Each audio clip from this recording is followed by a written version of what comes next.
And you work? Yes, please. Yes. Yes.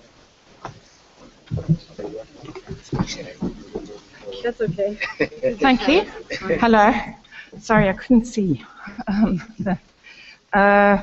Welcome here tonight, everybody. And I'm saying hello to you on behalf of my editor, Ongani Sikoko, who is here tonight, and also the Vice-Chancellor of the University of Fort Hare, Dr. Mvoyo Tom, who unfortunately couldn't be here tonight, but you're all very welcome. And I'd also like to say hello to the people who are watching us on our live stream.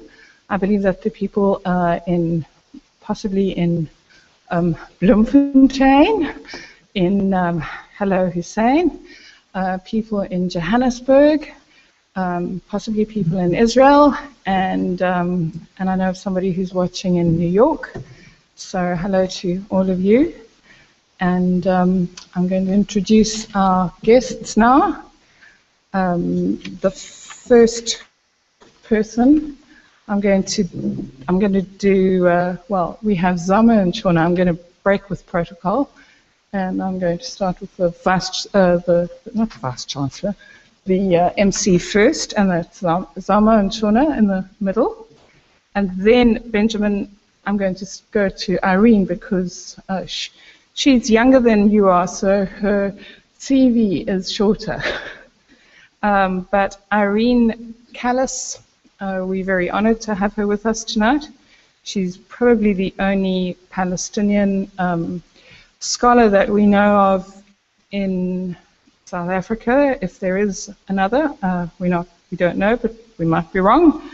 But Irene is part of the Palestinian diaspora. She is currently a visiting fellow at Rhodes University, where she lectures on Middle Eastern politics.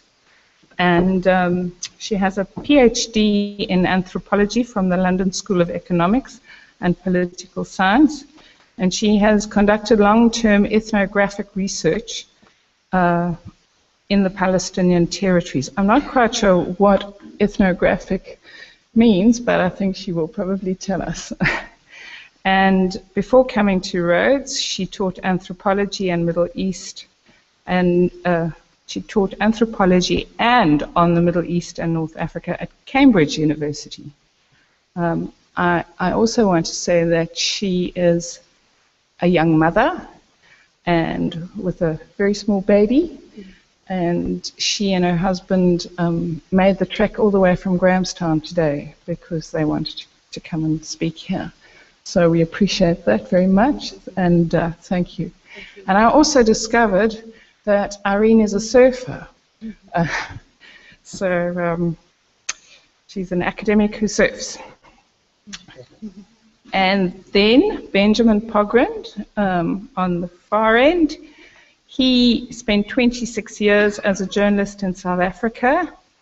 He was a deputy editor of the Rand Daily Mail, which was one of the newspapers at the forefront of the battle against apartheid. In fact, he spent time in jail, and he had his passport taken away from him. I also can tell you that he and his wife were friends and supporters of Winnie Mandela while Madiba was in prison. After leaving South Africa, Benjamin has worked for or been featured in leading international newspapers, including The Guardian,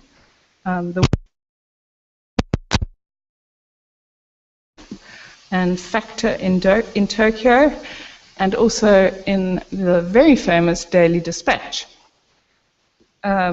He has been living in Israel for the last 15 years, and last year was awarded a Lifetime Achievement Award by the International Media Council in London for encouraging understanding of the Middle East and war-torn areas of the world, And he has a long-standing dialogues project aimed at building bridges between Palestinians and Jews. I just want to tell you his book tonight is at a substantial discount. I know it's an expensive book. It's probably the most expensive book that we've had in our history of the dialogues. But before you say it's because Benjamin is Jewish, let me tell you the reason for this is not... It's not a soft cover book. And then, what else can I tell you? Anybody wanting to tweet in, Bongani has given me some instructions here, and he's going to say we must use the hashtag DDIsrael. And we can also follow the Daily Dispatch on @dispatch_DD.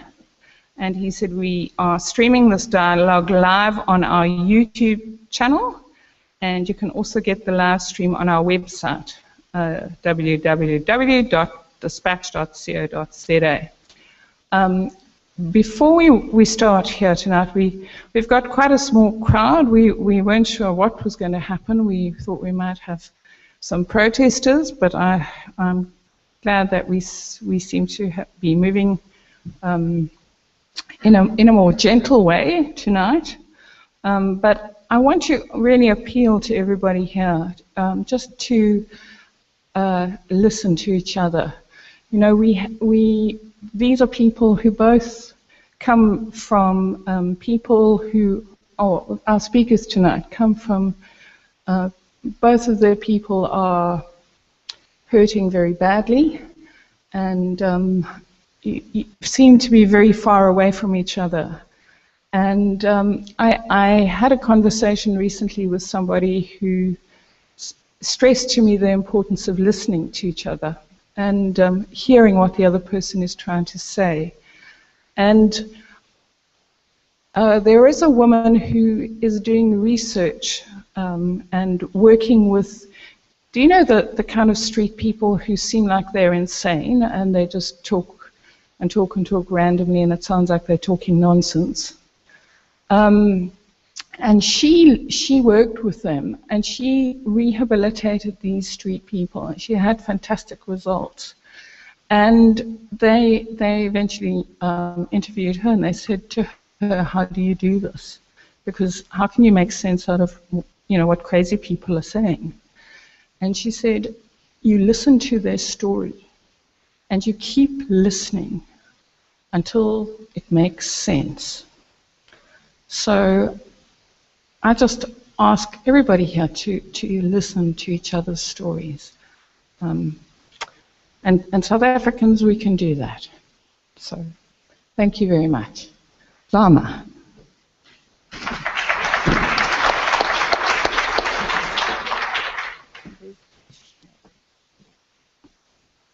Thank you very much. Good evening, ladies and gentlemen. Just before we start today, it is an undisputable fact that one of the leading stories has to be the issue of the conflict in Israel. And one of the topical stories really has to be this subject. Also, it is infamously known of its history and roots that go back for centuries. In modern day society, how best can we understand what is happening in Israel? As outsiders yet connected through the global village, how best can we understand the dynamics surrounding the relations between the Israelis and the Palestinians? Today we seek to find out all these and more under the theme, Is Israel an Apartheid State? Kickstarting the proceedings today, we welcome on stage Mr. Pogrund, who is going to tell us, as an individual who has been investigating, as according to the book it says, investigating the accusations of apartheid in Israel. Ladies and gentlemen, please put your hands together as you welcome on the podium Mr. Pogrund.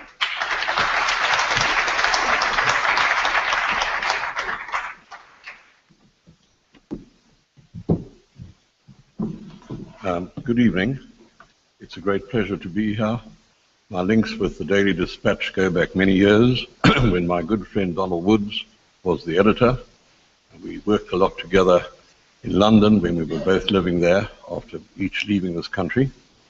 And my links also go far back in time to Fort Hare, many years ago, a long time ago. When I was a student at the University of Cape Town, I used to visit Fort Hare as part of student meetings. And then later on, when I was researching my biography of Robert Mangaliso Sobukwe, I went to Fort Hare to try and describe, to investigate what conditions had been like for him and the others of the 1940s African Youth League generation. So I'm very glad to be here and to be talking on the subject. When I lived in South Africa, I had no moral problems. It was right versus wrong. It was clear. Apartheid was wrong, and the only real question was to what extent you opposed it. Whether you put your liberty on the line, or as others did, put your life on the line. But it had to be opposed. Going to Israel, where I went nearly 17 years ago, has been very different. A highly complex society. You have two peoples, Jews and Arabs, who can legitimately lay claim to a very small piece of the world. History, culture, religion, all sorts of factors. And these two groups have been battling it out over this small piece of land. And the struggle continues to try and find an accommodation between them. Now, I straddle obviously both societies. My life here was involved in researching, investigating, reporting on, analyzing, attacking apartheid. And my life in Israel, since I went there and I was asked to go there to start a dialogue center, and I spent the time I've been there, most of the time working in a dialogue center, trying to cross lines of division. And what grew on me over the years was increasing dismay, anger at the reporting on Israel in the world. It's a society of enormous accomplishments. It's a society which has huge problems, like many countries anywhere. Environment, health, education, the usual things. It's got additional problems because of what it is and where it is. And it deals with some of the problems in a good way, it deals with other problems in a bad way. And that creates new problems. Now, I'm asked tonight to talk about the apartheid accusation. That is the specific brief tonight, and I'll try and stick to that. If other issues come up, and obviously I've got to talk in shorthand, it's a huge subject. I've spent 4 years researching a book about it. If other questions come up, then fine, but I want to just focus on the apartheid accusation. And I look at it in two ways. Firstly, this is inside Israel. Israel in the 1948 boundaries and the 67 boundaries. And as you no doubt know, Israel came about because of a decision of the United Nations General Assembly in November 47. The British have had the mandate since the early 1920s, and both Jews and Arabs were hating the British and attacking them and killing their soldiers, and Britain finally said, we've had enough of this, and they threw the issue to the United Nations and said, you deal with it. And the UN sent out a commission, and they recommended partition. They said it would not be possible for Jew and Arab to live together. And the General Assembly agreed by a 2/3 majority, and the date was set to go ahead with this. The Jews accepted the partition, the Arabs unhappily did not. And there was internal, almost a civil war, and then 4 Arab nations attacked Israel also. The Jews fought back, at first outgunned, outnumbered.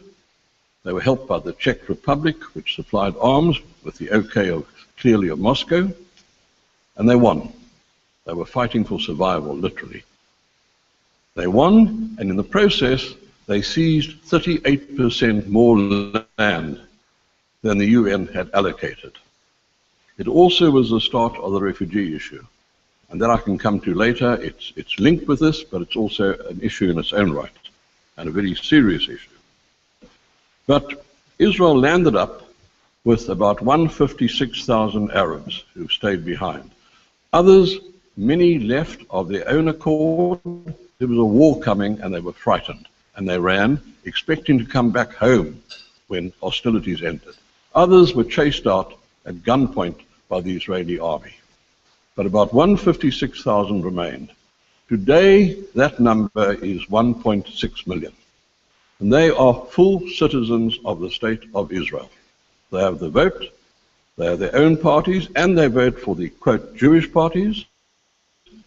They have all the rights. There is no impediment to going wherever they want. They are equal citizens. They have the same facilities and health that I've got, which is immense, and gives the Arab community a very high level of health quality. For example, if you look at infant mortality and life expectancy, which are the two issues which show society's health, you can see how well off everyone in Israel is, the Arabs included. There's still a gap between Jew and Arab. It's slowly coming down. But they also suffer discrimination. They're a minority group. This is not unusual. Israel is not unique, A, in having a minority, and secondly, in discrimination against a minority. When you look at other minorities like the Dalits in India, at the Kurds in Turkey, at the Roma, the Gypsies in Greece, in Italy, in Romania, the discrimination is not nearly what it is there, but there is discrimination. And without going into a lot of detail, because it's quite a complex subject, it basically comes down to land, where 13% of 93% of the land is barred to Arab purchase or renting. But it's not watertight, because ways are found around the law, and land is swapped and so on.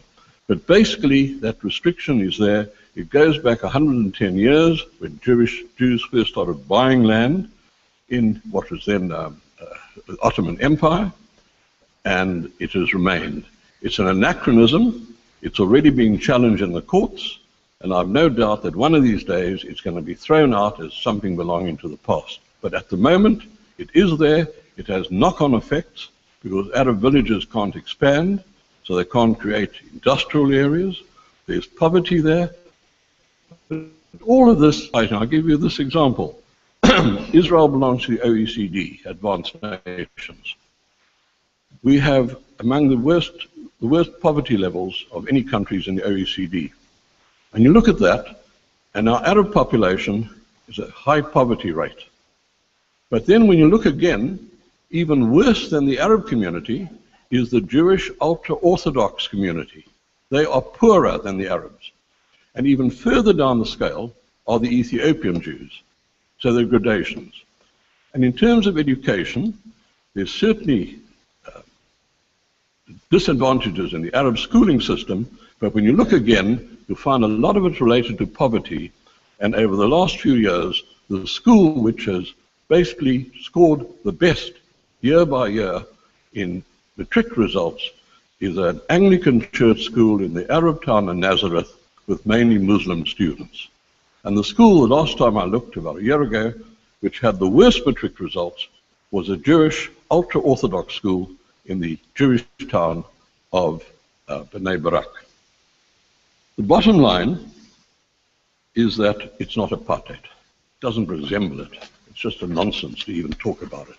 And those also, people talk about genocide against the Arab population, is simply crazy stuff. From 156,000 in 1948 to 1.6 million today is not genocide. The other aspect is the West Bank. And that you've got to understand a bit of history again. After the 48 war, Jordan seized the West Bank. Egypt seized Gaza. From 1948 to 1967, they ruled those two territories. And there was no Palestinian nationalist activity. It was not allowed. There was one attempt on the West Bank early on, and the Jordanians sat on it hard. There was no internal political opposition from the Palestinians. There was no political organization of any kind during that period. In 1967, when Israel believed, rightly I believe, that it was going to be attacked by Syria and Egypt, It sent emissaries to King Hussein in Jordan to the east and said, look, we have no argument with you, stay out of this. The trouble is that Nasser in Egypt was sending messages to Hussein to say, we have destroyed the Israeli Air Force. And in fact, the reverse was the case. We had wiped out the Egyptian Air Force on the first day. Unhappily, Hussein believed Nasser. He started bombarding Jerusalem and other parts of Israel. Israel sent troops quickly, and to everyone's amazement, because Jordan had the much vaunted Arab Legion, officered by British soldiers, pushed them out of the West Bank. And Israel landed up with the West Bank and didn't know what to do. It offered the Arab League the return of the Golan Heights and Gaza in return for peace. And in September 1967, the Arab League met in Khartoum and issued a famous declaration known as the Three No's. No peace, no negotiations, no recognition of Israel. And to a large extent, we've been stuck with that ever since, although Jordan and Egypt have subsequently signed peace treaties. But we landed with the West Bank, and totally unprepared, not intending to move in there, and the debate began inside Israel. Out of it quickly. Others said, no, this is a security barrier. We have the West Bank, it's a barrier, tanks coming from Jordan, Iraq, Saudi Arabia. We have the West Bank to have time to prepare against them. Well, that was probably a valid security argument then. It no longer is. Because of rockets. They've just superseded tanks. Others, different attitudes started happening. There was first such amazing jubilation that Israel had won that war, because in anticipation of the war, parks in Tel Aviv had been dug up for mass graves. Mass casualties were expected. And there was a hubris afterwards. And then it gave way to religious beliefs. The religious started saying, Judea and Samaria, that's the biblical name for the West Bank, God gave it to us, we must hold it forevermore. And that has developed, and that has been our tragedy. And we are still sitting there. And I'm one of the many, many Israelis who is totally opposed to our being on the West Bank, who wants to see the total withdrawal of the occupation, and wants to see somehow the settlements issue resolved. We don't want the Jewish settlements there. But they exist, and they're a fact of life, and we have a right-wing government which is adhering to this. Now, we're in occupation. No occupation is pleasant. You have soldiers with uniforms and guns, and they oppose civilians, and horrible things happen. And when you're trying to hold control, even worse things happen. It's a tyranny, but it is not apartheid. That is the basic point. There is no institutionalized racism. It's to maintain security. People talk about the apartheid wall, the barrier. That's propaganda. The barrier, mainly barbed wire, fences and so on, the wall, the 27-foot high wall is only a relatively small part of it, was conceived initially as a security barrier. We were under attack by suicide bombers. That transformed the attitudes of people in Israel. And I keep yelling at my Palestinian friends, you guys were crazy. You drove most Jews to the right because people feared being killed. And I point to the example of the ANC in South Africa, which in 1961 turned to armed resistance and decided, A, for Gandhian reasons, and secondly, for strategy, not to kill white civilians. And for the next few decades, very few bombings took place. Durban, Pretoria, very little else. And it paid off at the end, because whites did not fear being swept into the sea. And we've had that tragedy, that the suicide bombings transformed attitudes in Israel. But it's not an apartheid wall, it's a security wall. It's been misused since the security aspect. It's misused to seize Palestinian land, and that's wrong also. But again, that's not apartheid. That's simply misuse of that particular security installation. They're called apartheid roads. There are about 44 kilometers of roads on the West Bank which are designated for settlers. Not so much the people, but the cars. Israeli cars with yellow and black number plates, Israeli number plates, can travel on those roads. It doesn't matter who's in them. I go with an Arab friend who's driving me. We've never been stopped so far. Palestinian green and white cars are not allowed. And that again is security. I think it's misplaced security.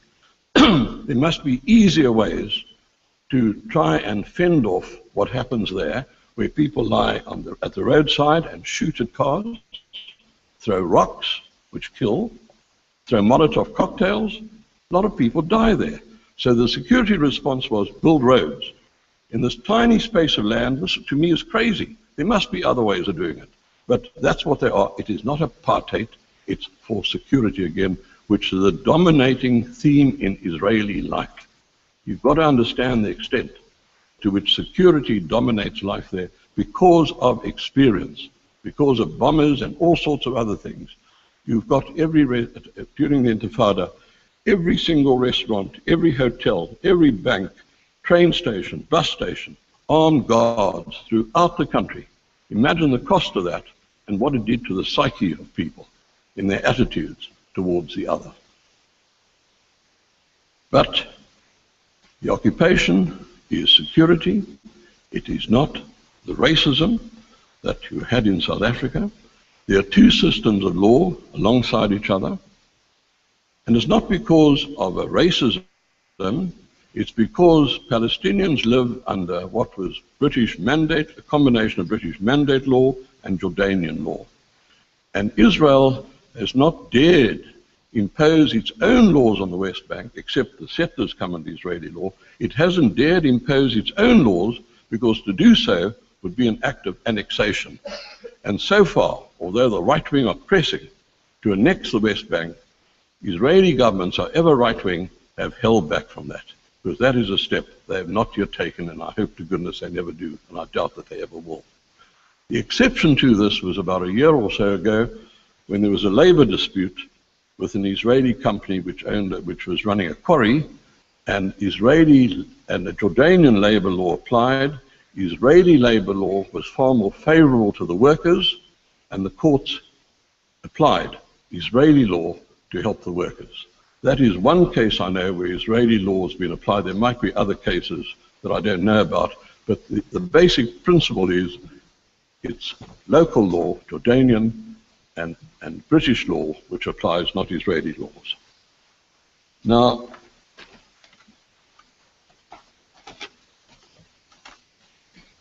why this apartheid accusation? That's what I try to look at in the book also.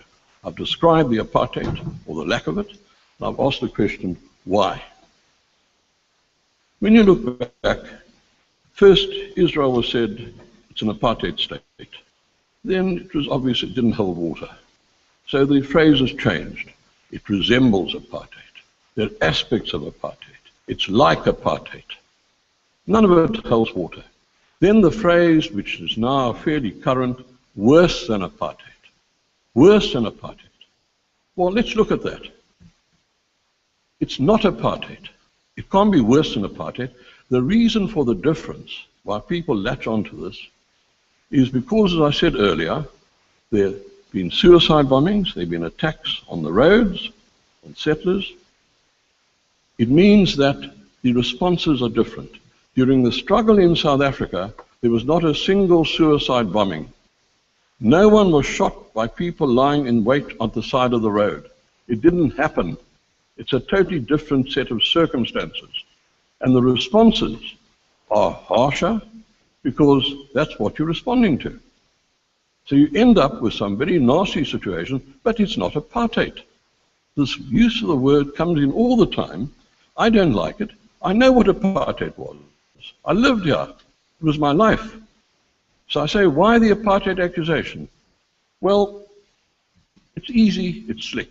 It raises public feelings. Apartheid is still such a terrible thing and is viewed as such an evil that I believe the aim is to declare Israel as pariah state, as was apartheid South Africa, and therefore open to sanctions. That is the game. And as I say, it's easy and it's slick. But it's wrong, firstly, and secondly, it confuses the issue. It confuses because here we are tonight, talking about it. People argue about it all the time. What for? To me, occupation, tyranny are the real evils. Those are the things that have got to be attacked.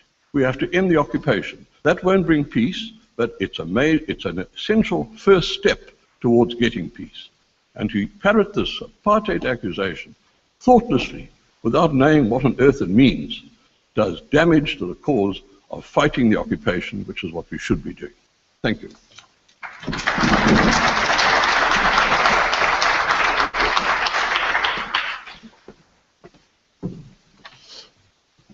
Well, we have heard the definitions, and as according to Mr. Pogrund, no racial segregation enforced by legislation, no real limitations to rights, associations, movements, maybe apart from what he called the restrictions on land. But it seems as if, from where he is standing, he sees that the scenario or the situation is totally different. Is this the case? Welcome on stage Dr. Calis, as she will respond to these.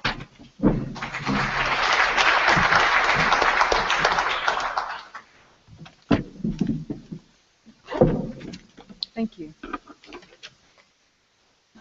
Actually, on a personal note, I recently learned, ironically and funny enough, that my counterpart tonight, Mr. Pogrund, lives in a neighborhood of Katamon in Jerusalem. Katamon is a neighborhood in what is now deemed West Jerusalem, and is characterized by historic homes constructed in Ottoman-style architecture of hand-chiseled, stacked white limestone. The house that my grandfather built for my father and his siblings can be found still standing there today. The house was forcibly taken from our family in 1948 by the Zionist armed forces in the process of creating a Jewish Israel. They did not sell the house, as my counterpart claims in his book and elsewhere. They were not absent. One day they simply were not allowed to go home.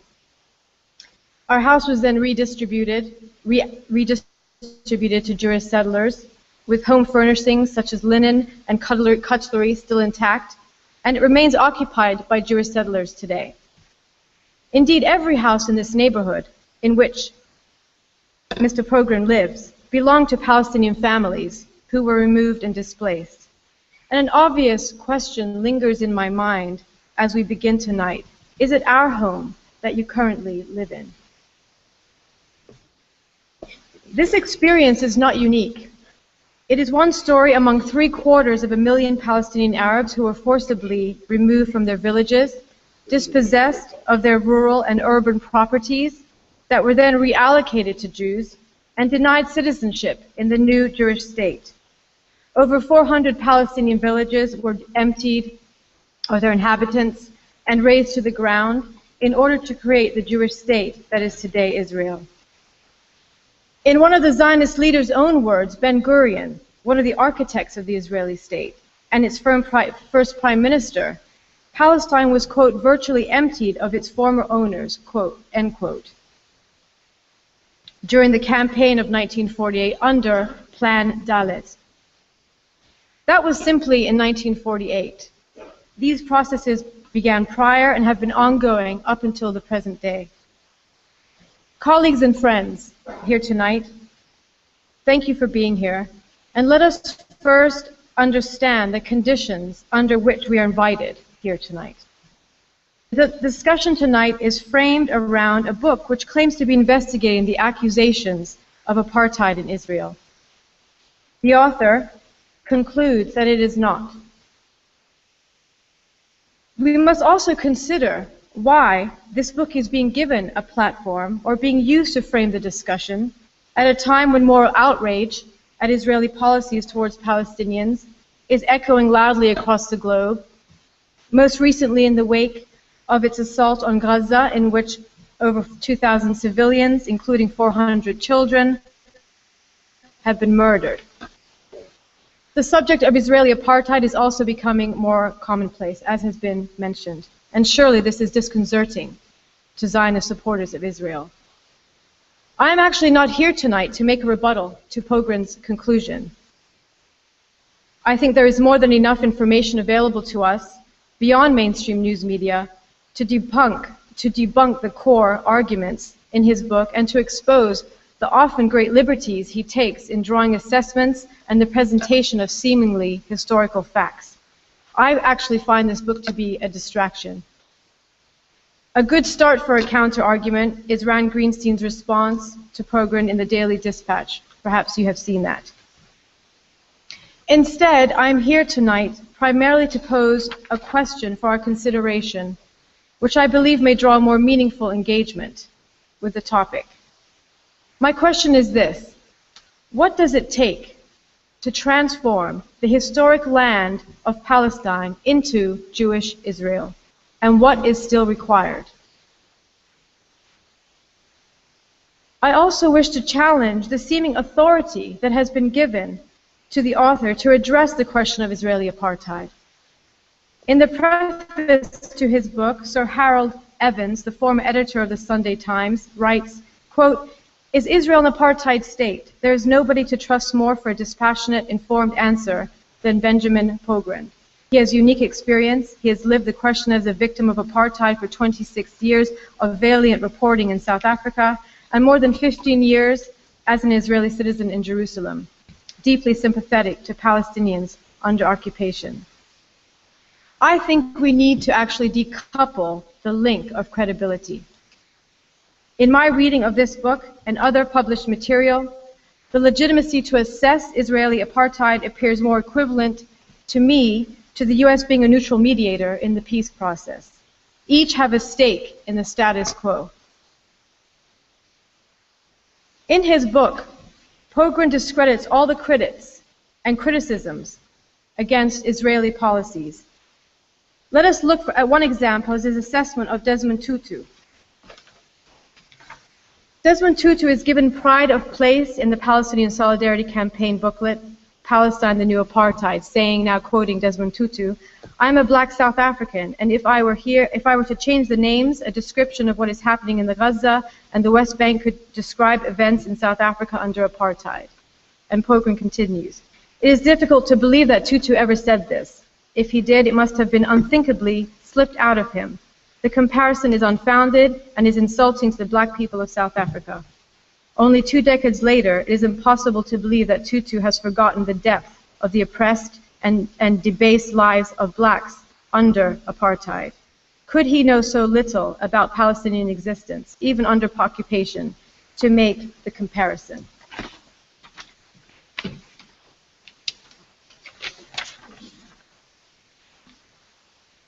So in this book, Desmond Tutu's assessment is discredited, questioned. Pogrund also explains in a case-by-case discussion how the credentials of various top scholars fail them when it comes to Israel. The reports of human rights organizations are misleading. Journalists covering various Israeli incursions are misguided. Doctors and surgeons working on the ground are sometimes speaking fantasy. Even the claims of disenfranchised groups within Israeli society beyond Palestinians, such as Arab Jews or the Mitzrayim, are also, in his analysis, unfounded. He divides the critiques into 5 rough groups, and South Africans occupy a group in themselves. It seems, in this analysis, that it's Pogrund who is the final arbiter in what is fact and fiction. And yet, even the famed Israeli historian that he does draw on, Benny Morris, would surely take issue with his construction of history and analysis of events. Pogrund does what he takes issue in others. His analysis is framed by a Zionist narrative in which Israel is repeatedly projected as a victim of circumstance and of world ignorance. In his examination, the varying critics have it wrong. But even more problematic is his distinction of Israel the democracy and Israel the occupier. Is it surprising that the book has reached the conclusion that Israel is not an apartheid state. For as a self-declared Zionist and supporter of Israel, is there not a moral stake in this conclusion being true? Pogrund's assessments in this book rest on two key assumptions. The first, that Israel and its occupation are two separate issues. This ideological and moral separation is in fact essential to the conclusions drawn, and I will address this point later, and perhaps we can also discuss it in the Q&A.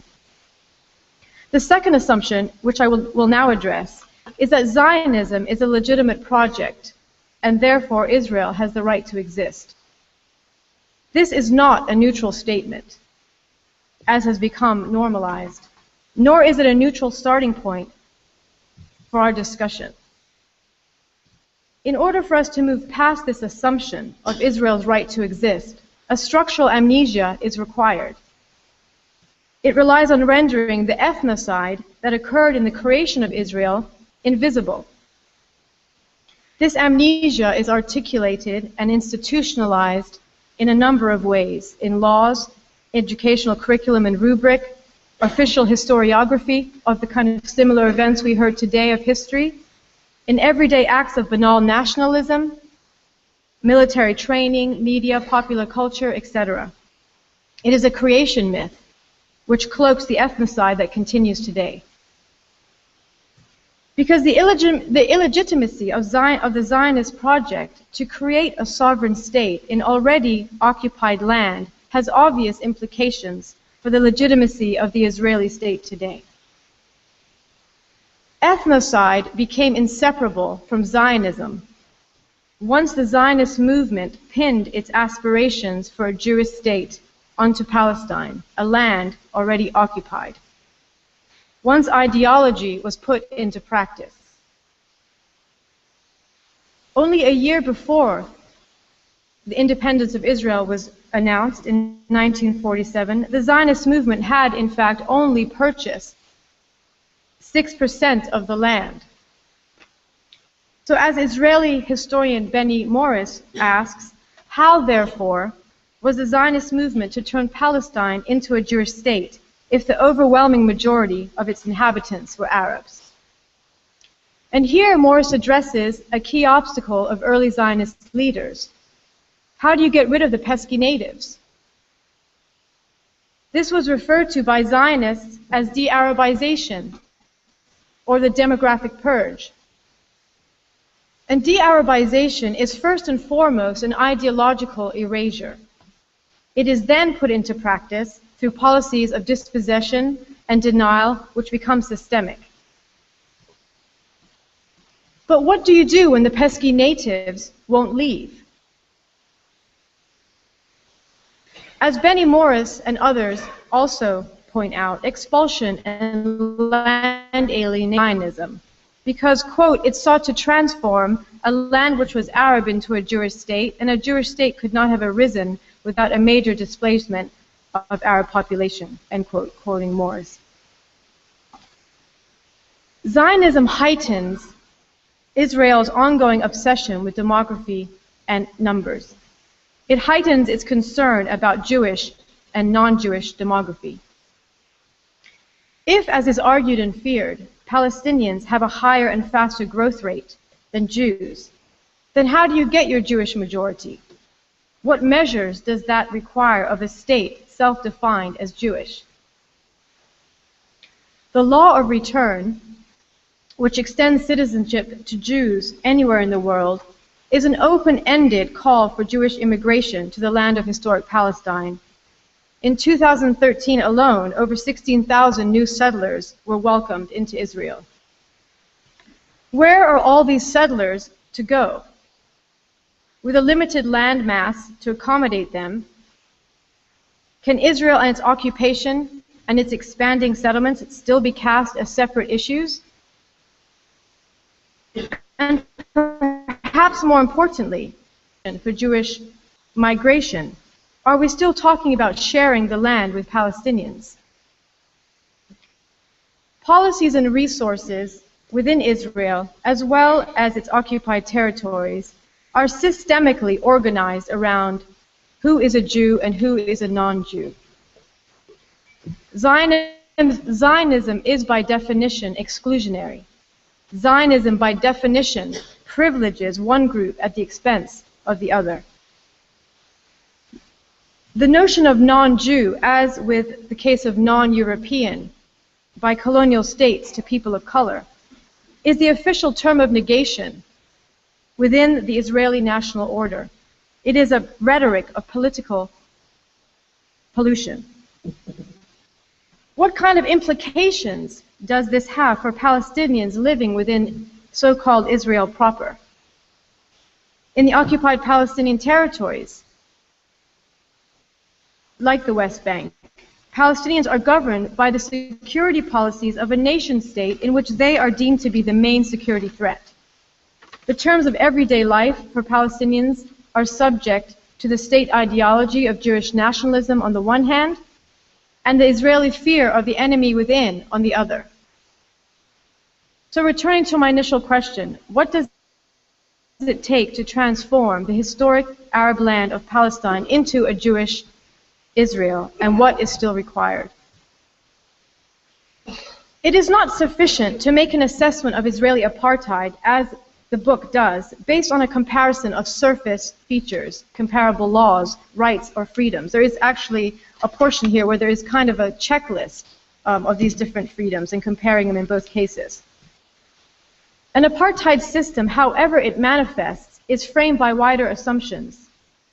And it is here we can make some meaningful assessments, perhaps, of the overlaps between apartheid, South Africa, and Israel today. In South Africa, apartheid was preceded by settler colonialism. The system of apartheid only formalized the underlying ideologies through which settler colonialism occurred. Both rest on the dehumanization of the subjugated population, in which one's humanity or lack thereof is vetted within a spectrum of whiteness. Israeli soldiers would not be able to do what they did in Gaza this time round, or upkeep Israel's occupation on a daily basis without first a foundation in place of viewing Palestinians as less than human. Recent statements by Israeli officials only further underscore how this view underlies Israeli policies, in the call to use the threat of rape as a weapon of war, in the call made by an MP to kill the Palestinian mothers who give birth to little snakes. So long as Israel is defined as a Jewish state, non-Jews, i.e. Palestinians, will continue to be the constructed enemy. Whether defined as terrorists or a security threat or a demographic threat, such characterizations perpetually takes away their humanity. Their dehumanization is in turn formalized and reinforced through policy.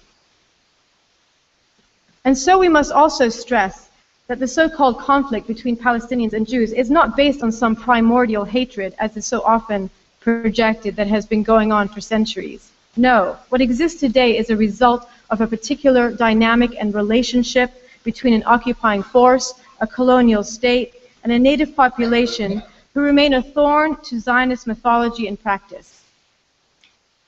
Had the Zionist organization accepted Britain's handout of Uganda as a site of the Jewish state in the turn of the 20th century, would Ugandans today be Israel's Palestinians?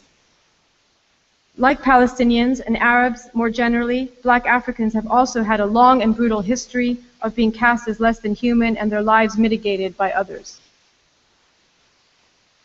But creating the enemy through the ranking of human life is not in itself sufficient to maintain an apartheid and settler colonial order. It also involves their criminalization for simply existing as a matter out of place in the colonial national order. So that not only any form of resistance to the status quo is treated as a criminal offense, but the ability to go about mundane daily activities is dependent upon proving they are not criminals at that specific time in order to pass.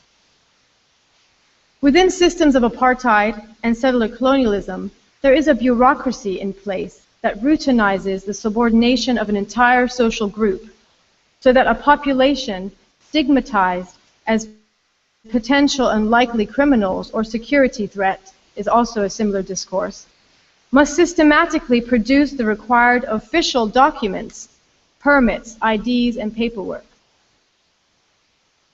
Similar to other settler colonial contexts, identity cards, documentation, and bureaucratic technicalities are the everyday instruments of violence through which Palestinians are dispossessed from their land and denied freedom of movement. Military occupation is hardly subjective. Does it matter if we call this apartheid? We surely know what settler colonialism looks like. The unfortunate reality is that Israel's closest allies share a legacy of colonialism. In the case of the US's own state formation and expansion process, the parallels are even greater. A similar structural amnesia occurs. Their own legitimacy is therefore also implicated in calling out Israeli colonialism. It must be said, however, that war-making more generally is dependent upon dehumanizing and criminalizing particular groups. It is dependent upon the manufacturing of enemies and threats, as is the arms industry, which provides the lethal implements for dealing with these stigmatized populations, and particularly in current climate, the discourse of security. The fact that this so-called conflict between Israel and Palestinians generates big business means that it is not only Israel who has a stake in projecting Palestinians as criminals and less than human. The military-industrial complex needs its Arab, Muslim other, and enemy. But the overlaps between apartheid, South Africa, and Israel also have limits. For the intentions of the Zionist movement were and remain the aim, as stated clearly in the own words of Zionist leaders, which are available for anyone to find, and current Israeli officials, is not separation. This is merely a byproduct of actualizing a Jewish state with a Jewish majority. Zionists don't want to share the land, they want the pesky natives gone. So what is the final solution? Thank you.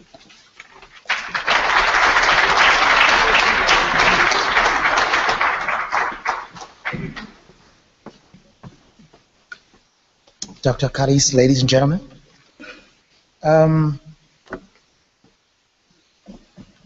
Well, we knew that it was not going to be as easy as that.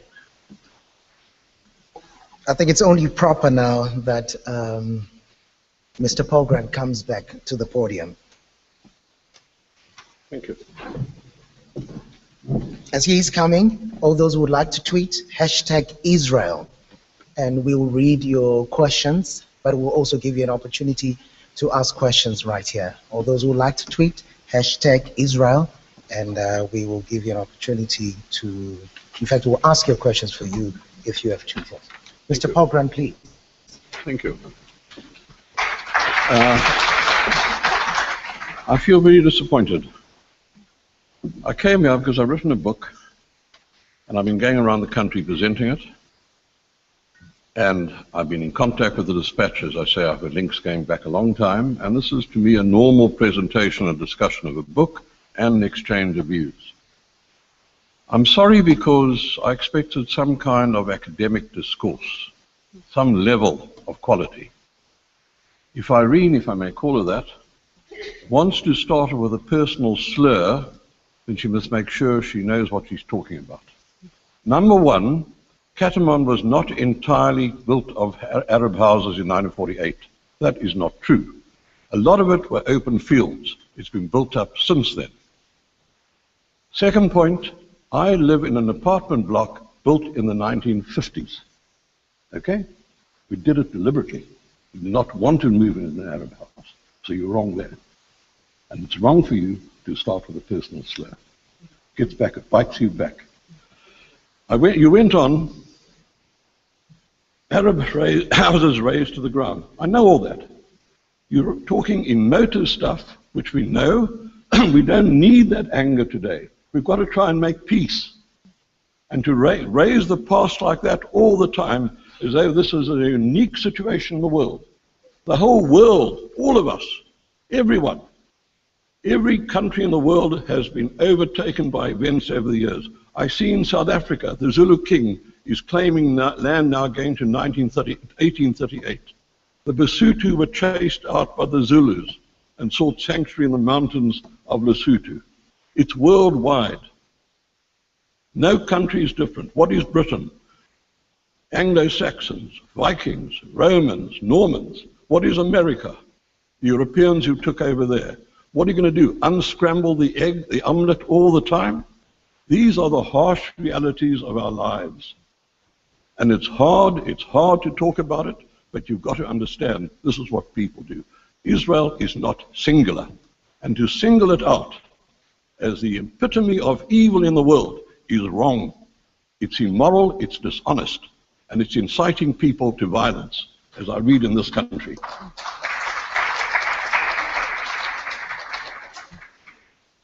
You say you want to debunk the book. You're welcome to. Journalists I've been giving the book to, I've said to them, please, I want your response. I hope you'll like the book, but I want to know what you think of it. I'm not God, I'm a journalist who tried to spend 4 years trying to do an honest job of standing back as a journalist, looking at all sides. That's what I try to do. If you want to give me an honest criticism, point by point, I want to hear it. I don't want to hear slurs. I don't want to hear wild statements made without any evidence. Benny Morris is the most extensively quoted person in that book. I believe his writing of history is extremely important. He rewrote Zionist history. He had a profound effect on me, because I grew up as a Zionist in this country as a teenager years ago with a beautiful view of Zionism, what it did. And only later, when I actually went to Israel and I started reading and asking and questioning, I discovered the bad aspects of Zionism.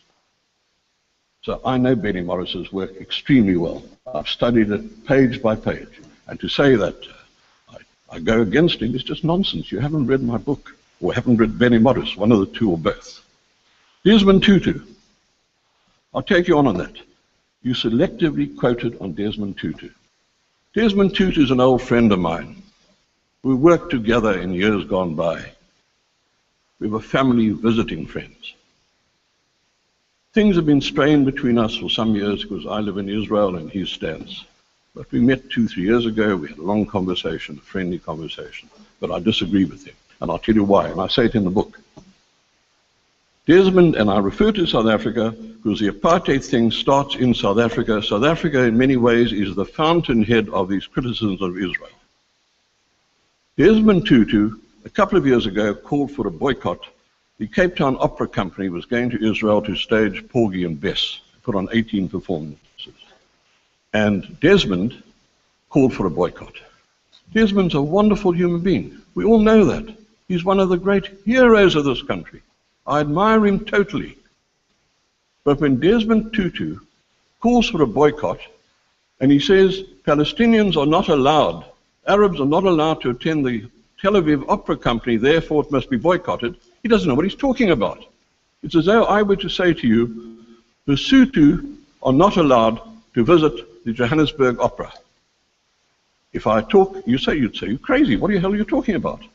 If I said the Basotho who live in Bloemfontein, you'd say that's ridiculous. Of course they can. They're South African citizens. If I said the Basotho of Lesotho, you'd understand, because they're not citizens of South Africa. And they need to get into South Africa to get to Johannesburg. And the same there.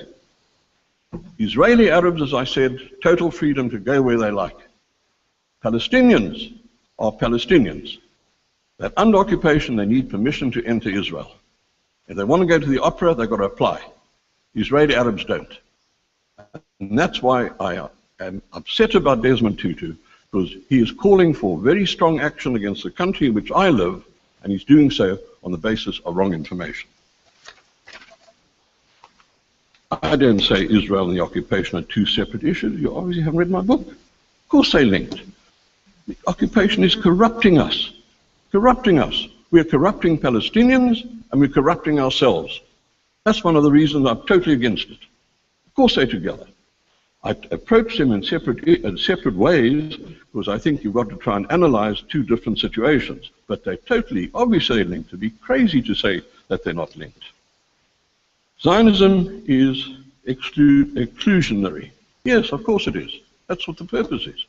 It was a liberation movement of the Jewish people. That is what Zionism is. Like it or not. You can trace it. Read my book, you'll read the history, how it began. Auto-emancipation, which is the same phrase that Bob Sobukwe and others and I used to talk about. Freedom, first in the mind, then physical freedom. It's exactly the same motivation, the desire for freedom. That's where they both are the same. Of course it's exclusionary, because it represents the Jewish people. It's not unique.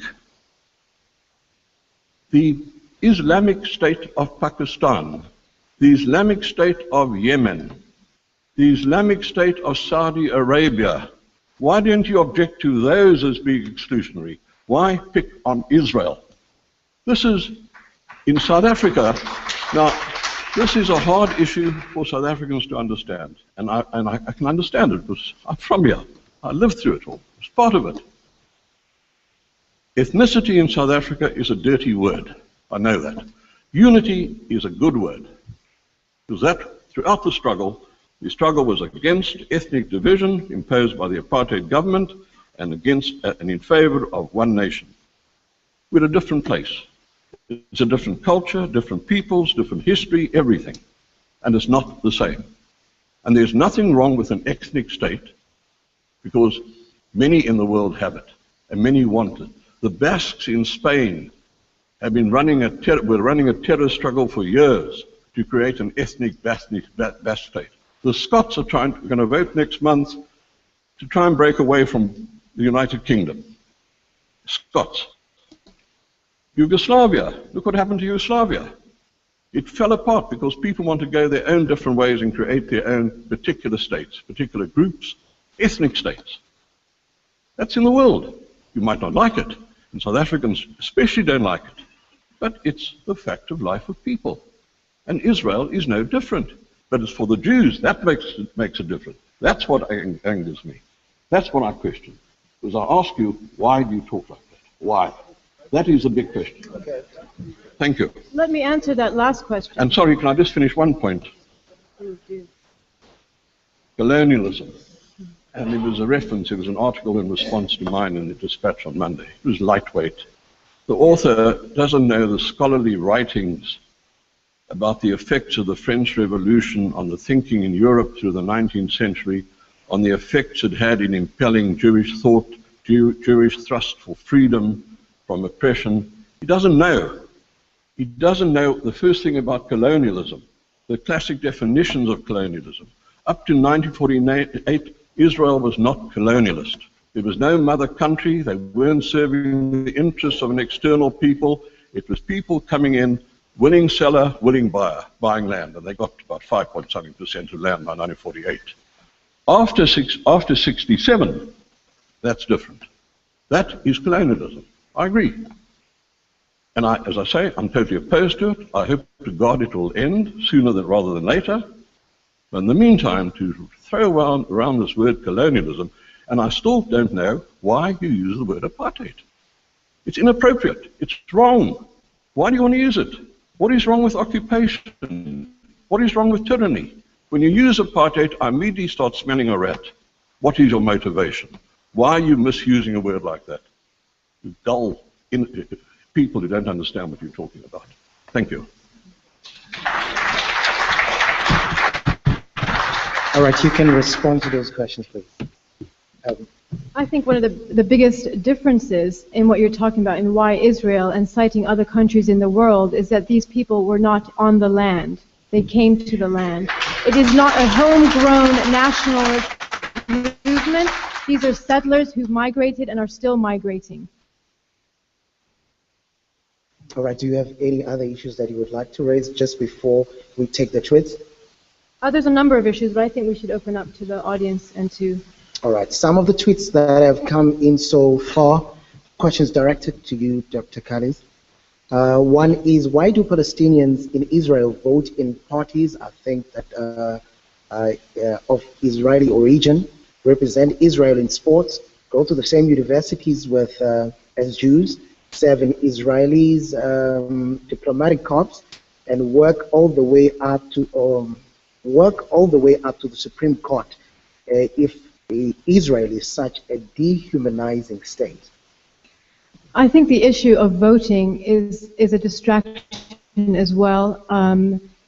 If we want to talk about political rights, what about the 7 million Palestinians in the diaspora who have no ability to vote for their political rights and return to Palestine and Israel? What about the Palestinians under occupation who have no ability to vote and put their voice for their political rights and the system that governs them?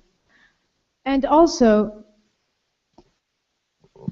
as non-Jews within Israel, and politicians who wish to, Palestinian politicians, for example, who wish to join the Knesset, they must first acknowledge and state that Israel is a state for the Jewish people and a Zionist state. This is a hostile political climate for Palestinians. It's at their expense to define the country that they live in as a Jewish state. All right, it seems as if at the center of what we're talking about today, the issue of who was there first is coming to center stage, and who is a legitimate claim over Israel. So I think maybe let's just clarify that just before we move forward. Who has a legitimate claim? I'll start with you, Mr. Pogrund. Well, I ran a dialogue center for 12 years. And one of the things we did, we had regular seminars with a Palestinian organization I worked with, and we'd take about 20 Israelis, 20 Palestinians. We'd have one meeting overnight in Ramallah, the next one in Jerusalem. Get various experts in the field to talk, and then we discuss. And one of the ones we did, we brought in archaeologists, and the subject, the title was, because it's a hot issue in Israel, who got here first? It's argued over a lot. So we ran this thing, who got here first? And the subtitle was, and does it matter? That gave the essence of the discussion. And we said, look, for God's sake, we're not talking about 2,000 years, 5,000 years. We're talking about the realities of the present. And how do we live together? How do we work together?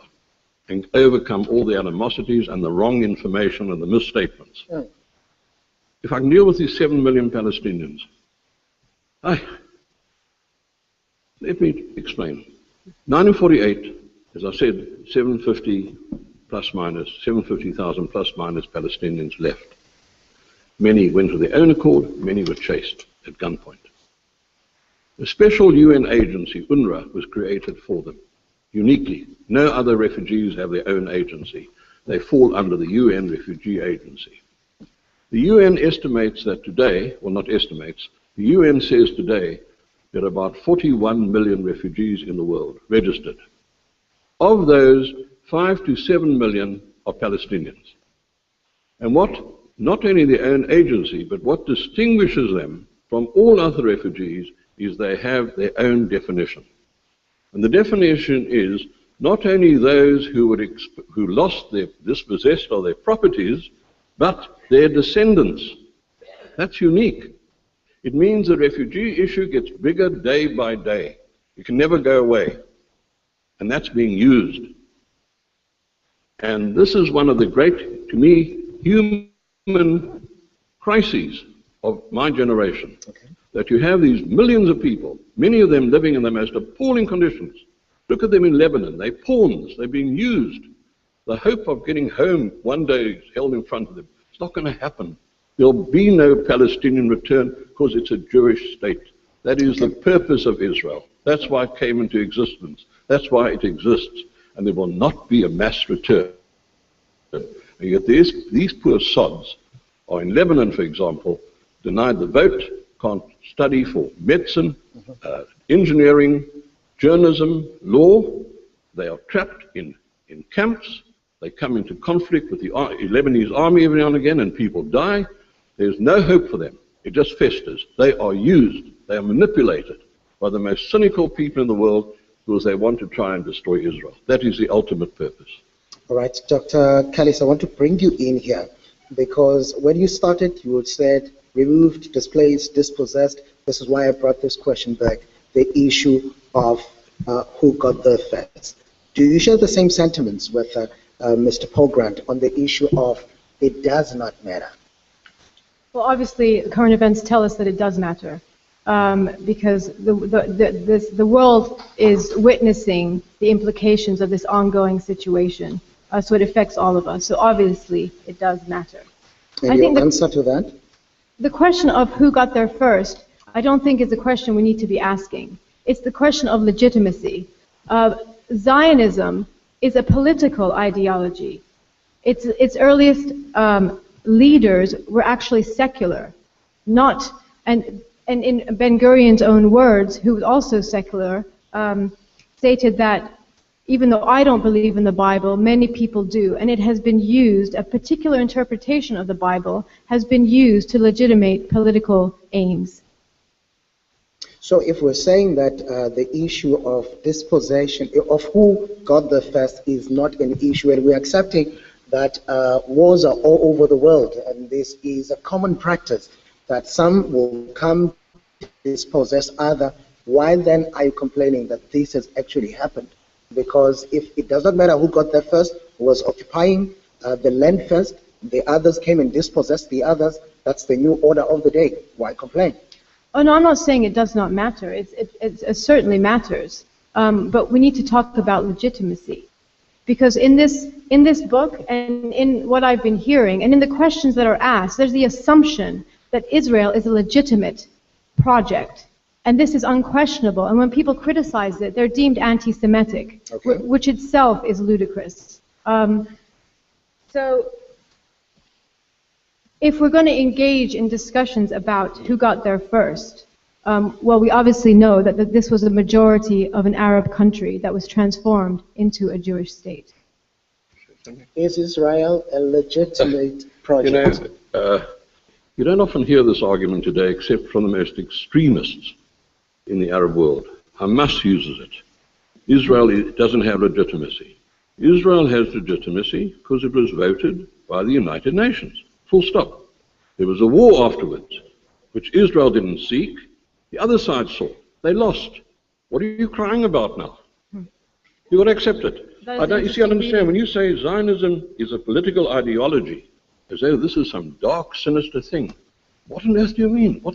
Say it's a political ideology. I don't care what you call it. It exists. It was a liberation movement. Why do you comply political ideology? Ooh, be careful. It's nonsense.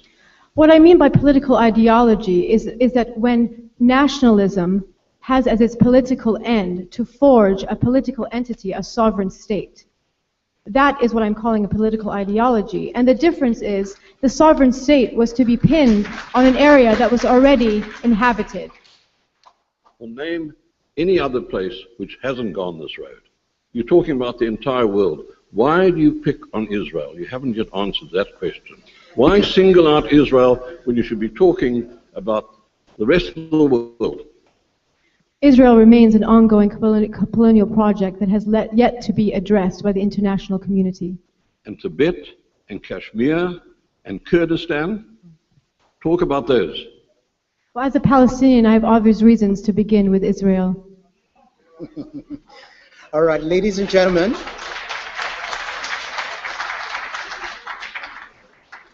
I think it's only proper that we open this debate and also get your views. We do have ushers around who are going to be helping us with this next part of our program to make sure that we get your views, get your questions and comments. We hope that an individual will quickly zoom into the questions so that we can take as many as possible. All right, my ushers, yes. All right, we have a gentleman over there. Let's start with you, sir.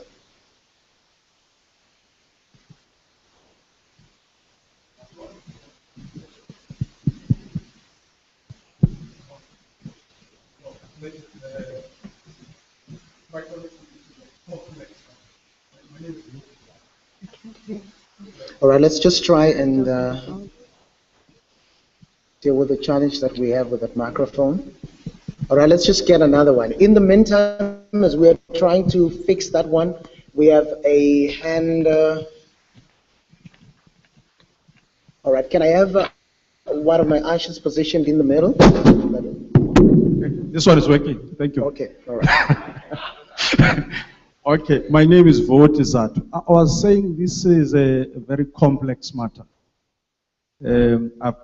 Quite honestly, I have not read the book, and I'm approaching this as a student of politics, really. But I'm picking up on the area of agreement. Apparently, there is an area of agreement that is emerging, and I'm beginning to compare that with our experiences in South Africa, because you must start from what you know exactly. What seems to be a point of agreement is that Zionism is exclusive in nature.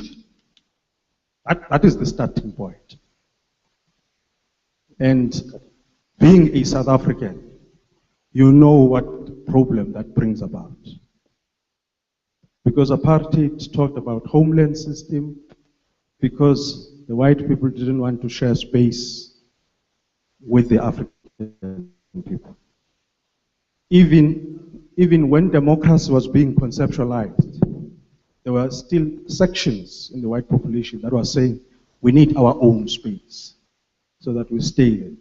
So I want Mr. Pogrund, because of his vast experience of these two countries, to juxtapose his acceptance of the fact that Zionism is exclusive with the South African experience of apartheid being exclusive, insofar as an institutionalized form of racism, as it was favoring one section of the population, therefore being exclusive. Okay. Thank you so much. All right, thank you very much. We got that. Let's come to the middle lane. We have a hand up.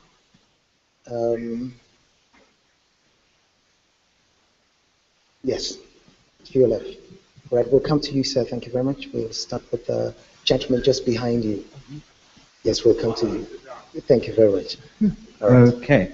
I'm Cohen Jacobs. I'm from Selborne College. I wanted to ask, firstly, sir, you've been saying that this is happening around the world, so why are we zoning in on the one? What I want to ask is, just because it's happening across the world and just because it's a reality, does it make it right? Also, I think that this debate goes further than just what we see on the surface, as has been said, and it goes to something deeper, and that is nationalism or Zionism, as has been picked up in today's discussion, right? And by definition, as the gentleman before me said, Zionism obviously is exclusive, because it is premised in something, in a belief beyond what humans think is right, right? And that then forms what the lady is saying, which is that then forms the nation state. But the problem is, as has been picked up in the book initially, the space was occupied by Arabs before Jewish people. And whether that occupation is right or not is obviously beside the point. But the fact is that the Jews had to make a way to create an Israeli state that is Jewish. They had to create that. So initially it was an Arab state. And that is why I think...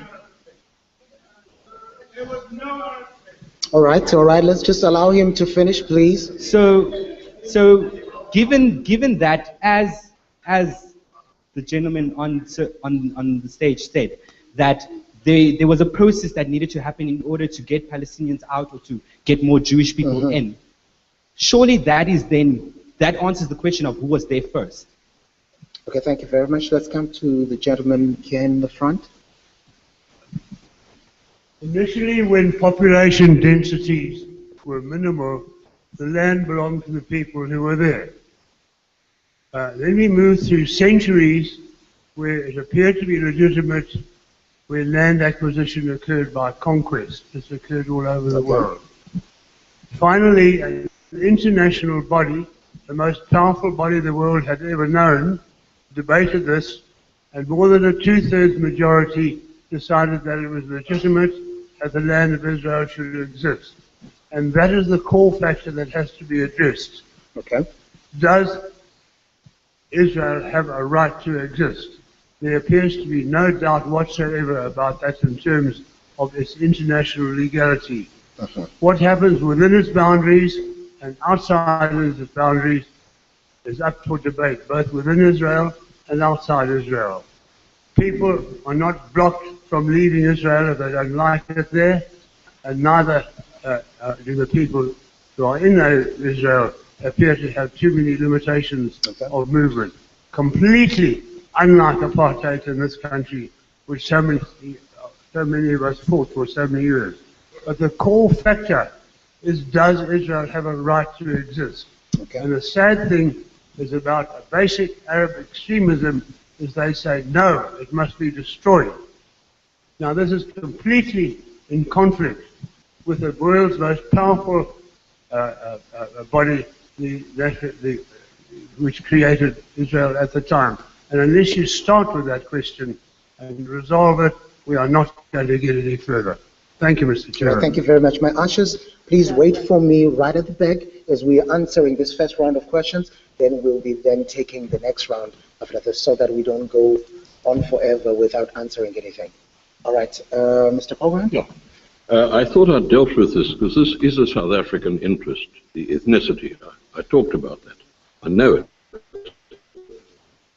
But it's not a worldview. And as I said, Zionism is an exclusivist project. But so what? That's what liberation movements are. They aim to achieve something for a particular group of people. And in this case, Zionism and Jews are no different from other national liberation movements, which began in the 19th century after the French Revolution. And you can read the histories. There are 1,000 books, 10,000 books on these issues.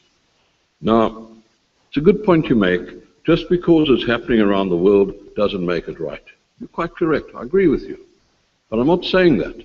I'm just showing that this is part of human nature. This is part of human history. Doesn't mean I say this validates it. It's part of human history. This is how the world operates. And I keep coming back to say, why pick on Israel? You say because Palestinians. Yeah, sure, but a lot of non-Palestinians also choose it an issue. Why aren't you concerned about what's happening just to the north of us? In 3 years, 9,000 children have died in the Syrian conflict. What about ISIS? That's a real worry. What about conflict? They hate each other more than they hate us, and that's saying a lot. Why not look at these terrible boiling issues? Deal with them. We're all part of it. The region is an incredible state of turmoil. There are grave anxieties. No one knows what's going to happen in the future, and yet you select this country and focus venom on it. That's what worries me. Discuss it. I'm there. I welcome discussion. We need help. We don't know what to do even. But make a constructive discussion, not just screaming abuse all the time. So you think just one more point, right, if I may. This question, Arab state. A bit of history again. The Ottoman Empire existed for hundreds of years. That's Turkey, today's Turkey. There was never a Palestine. The word Palestina was coined by the Romans 2,000 years, more than 2,000 years ago, when they expelled the Jews. Although the Jews didn't leave that part of the world, they stayed. Much smaller numbers, but they were there throughout the centuries. The Romans used that word because they wanted to expunge all reference to the Jews. They conceived the word Palestina. Over the centuries, it was used in popular language, but it fell into disuse as an official title. Under the Ottoman Empire, there was no Palestine. It was what is today's Israel-Palestine, was part of the Ottoman Empire, split among various provinces of the empire, with the headquarters in Beirut, Damascus, and Jerusalem. The phrase Palestine was resuscitated by the British in 1917, after 1917, when they got rid of the Ottoman Empire soldiers. And they were then given the mandate by the League of Nations. And what Britain did immediately, they had this huge territory, they called it Palestine. And in 1922, they hived off 75% of that land and created the country of Transjordan, because they had to pay off the sheikhs who had helped them during the war against the Ottomans.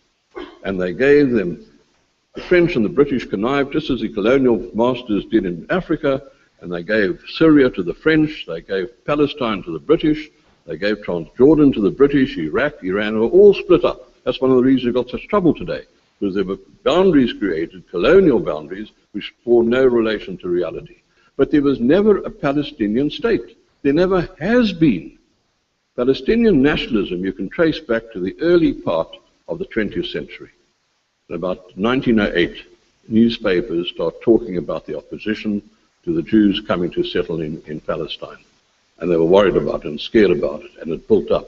But there's never been a Palestinian state. And as I said, between 1948 and 1967, the area which the UN had designated for an Arab state, basically the West Bank and parts of what is today Israel, was ruled by Jordan. My argument is we've got to go back to where the UN was in 1948. You're not going to have exactly the same boundaries because life has moved on, but you've got to adjust and you've got to agree on an Israeli country and a Palestinian country. And this question, does Israel have the right to exist? Sorry, I'm not taking part in that debate. You can go and talk among yourselves about it. Israel exists.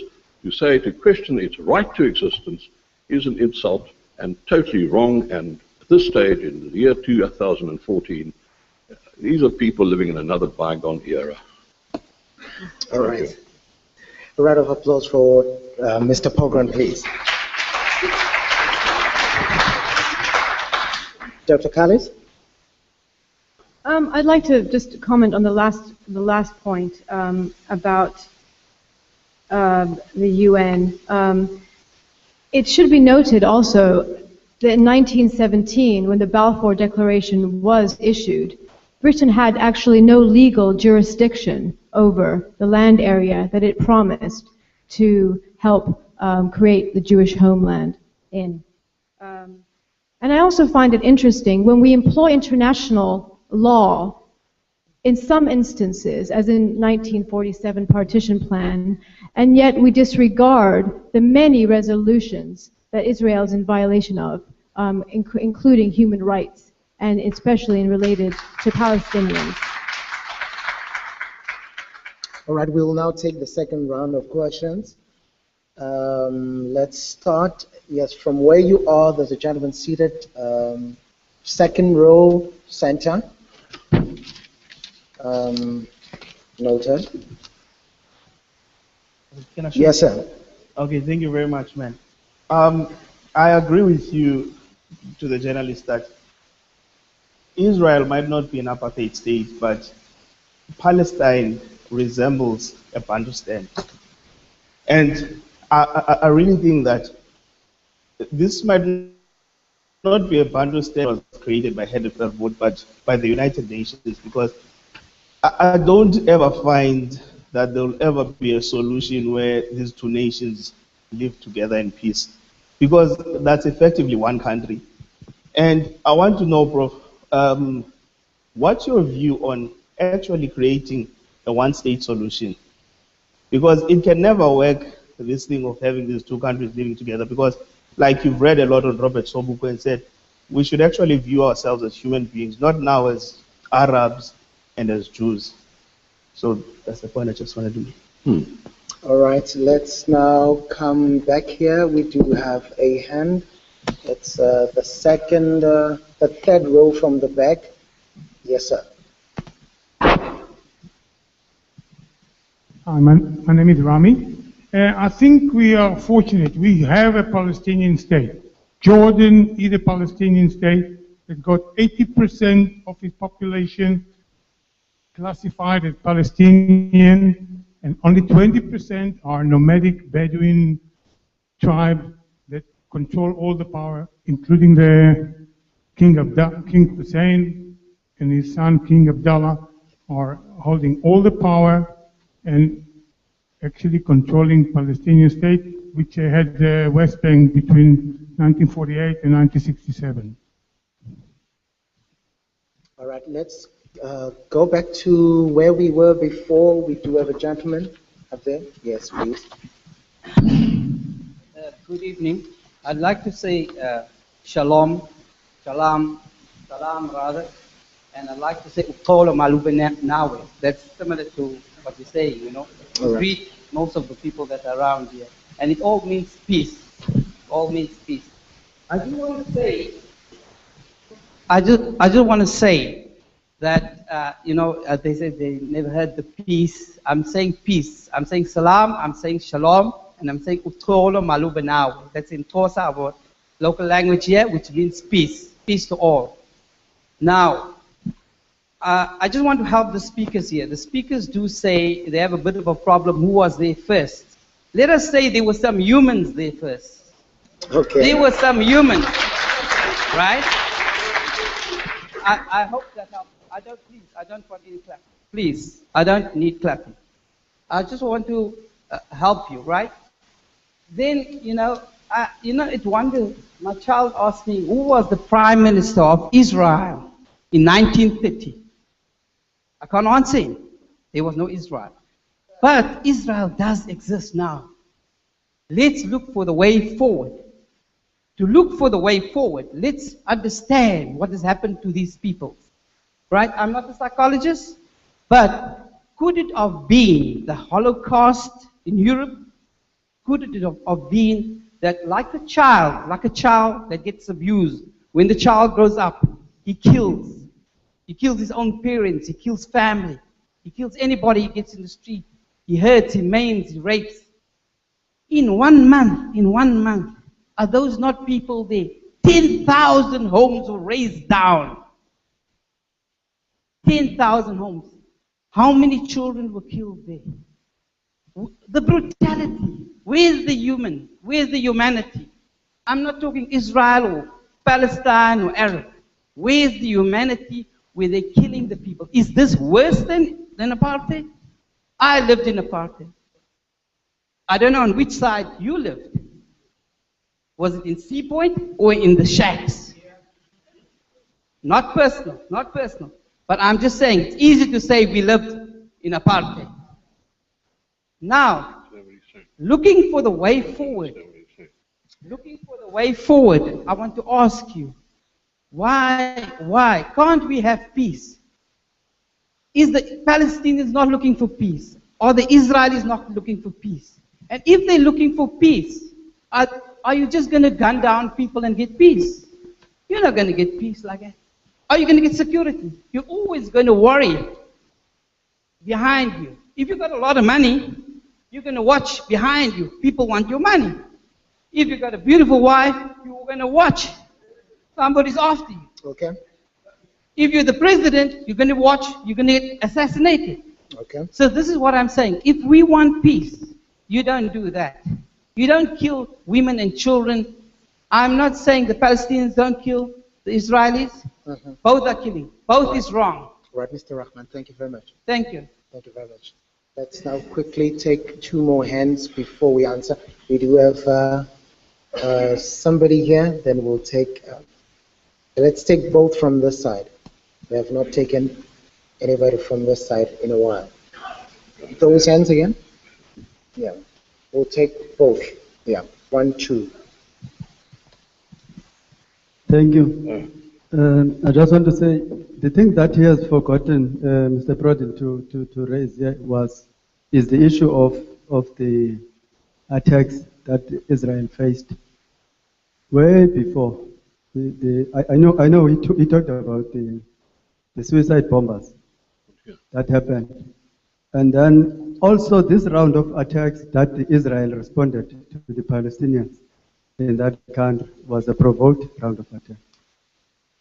Israel didn't wake up and go to Palestine, to Gaza and West Bank to attack those people, but because something happened, Jewish blood was shed, and they had to make a revenge about that. So at least we must be objective when we talk about these issues, because Israel doesn't just simply randomly attack people. It responds to an attack that is happening. I say that because I'm also from this country. Okay. All right. Thank you very much. Thank you. My name is Edwin. Just want to say, Benjamin, I thought you were very peaceful. and I was a bit disappointed with you, Doc, that you bit his head off. You're assuming all Zionists are Jews and every Jews are Zionists. May I assume you're Muslim? I'm sorry, I can't even hear. Can't hear you. Okay. Can't you hear me? Can you hear me now? Are you, what is the question about me being Muslim? Sorry, I'm just, you're assuming every Jew is a Zionist and every Zionist a Jew. Can I assume? Actually, I'm not. Okay.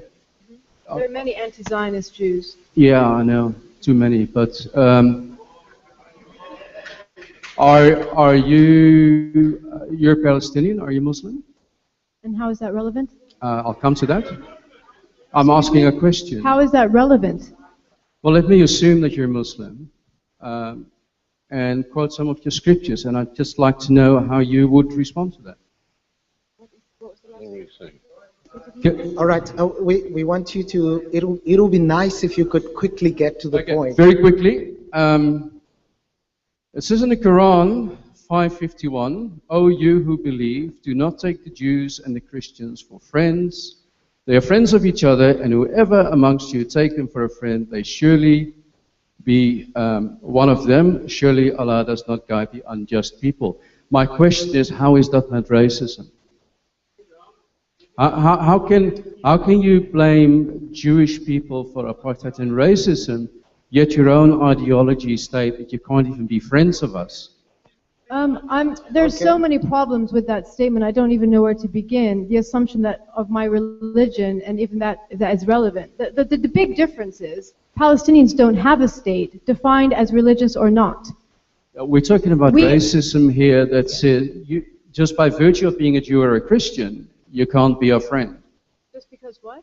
By virtue of being a Jew or a Christian, you can't be a friend of them. All right, but where the problem is... I never said any of that. All right, just before you go on any further, you moved from an assumption that she is Muslim. Yeah, correct. But she's made a lot of assumptions. That in itself, okay, all right. Sorry, that in itself exposes a quite racist and Orientalist approach to the Middle East. Your assumption about that all Arabs are Muslims, and your assumption what being Muslim means. Well, what I want to ask is, how do you respond to the piece of your own scriptures? Okay, all right. Just before we go on any further,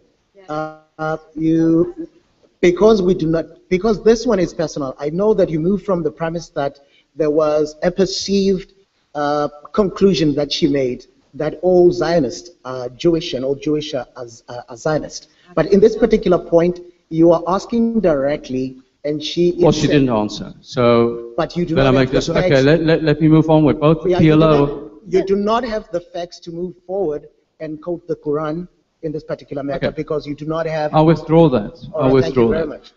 Let me then ask, both the PLO and Hamas are calling for the destruction of Israel. Can you say that again? Both the PLO in the charters and Hamas are calling for the destruction of Israel. Okay. And that hasn't been changed. How can you move forward? Okay. Yes, both PLO, I've got them here. All right, thank you very much, man. Thank you. Thank you, we got that. There we go.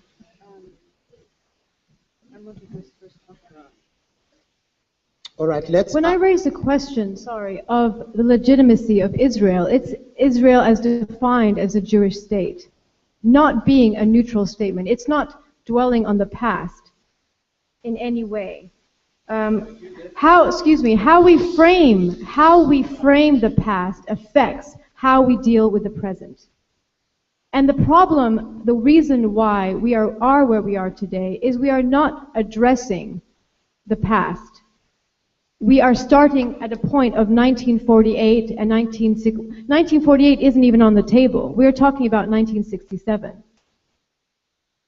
But the premise and the processes stem from the same things. The premise that Israel is a Jewish state. All right, I hope that clears that up. All right, please. The word Bantustan was used. That again is used. It's a swear word. The purpose of the Bantustans, as you'll know, was to ensure that black people were corralled in the so-called reserves, and they were kept there until their labor was needed, and they were brought into the white towns and farms and all the rest of it. The Bantustans were reservoirs of labor, and they were basic means of control. The purpose of Israel is totally different. It doesn't want Palestinians to come into the country. It has very grudgingly allowed increasing numbers in the last year of Palestinian workers to come into Israel to work. The whole purpose, because of security and all sorts of other whole amalgam of factors, was to keep people out. The purpose of the Bantustans and the reason for the West Bank and what goes on there are fundamentally opposite. So the comparison, whenever it's made, is just doesn't hold water. One state solution, wonderful. We'd all love to see it. We'd all love to see people living together in peace. And again, this is a South African approach, and a very strong one. That right through the resistance struggle, the idea was one people, one nation. It's a different situation there. The UN found 67 years ago it would not work. That's been the consistent picture ever since. And in the things that have happened in these past few years, there's even less chance today than ever. The hope must be that when things have settled down, when people are not trying to kill each other or suppress each other, Israel, Palestine, Jordan will form a basic confederation and work together, and tensions will gradually ease and there'll be greater cooperation. Jordan, the figure usually given is that there are between 30 to 60% Palestinians there. And the figure isn't known because the Jordanians try and keep it quiet because they're very worried about it. Palestinians are given great liberty in Jordan, but they are not allowed into the higher ranks of the army or the government. And if you go back to Black September in what was it, the 70s, if I remember correctly, when I think Yasser Arafat said about 10,000 Palestinians were killed, other figures say 3,000 to 5,000, because Palestinians tried to topple the king. So relations have not always been the best. Holocaust clearly accelerated world acceptance of the necessity to create a Jewish homeland. But my belief, and what I know, that's my view, you can disagree with me, is I think there was an historical inevitability in progress, which began, if you look at the history, Leon Pinsker in 1882, the rise of Zionism, Theodor Herzl, all the progress through the 20th century. You can trace it. And I argue it would have happened rather later, perhaps, but the Holocaust did certainly accelerate it. But it was not the key factor. Why can't we have peace? I agree with you. That is what we need. And in my view, if you want to ask me about today, and this, I'm afraid, goes beyond the apartheid issue, and I don't want to go too far that way, we have a problem with leaders, basically, on both sides.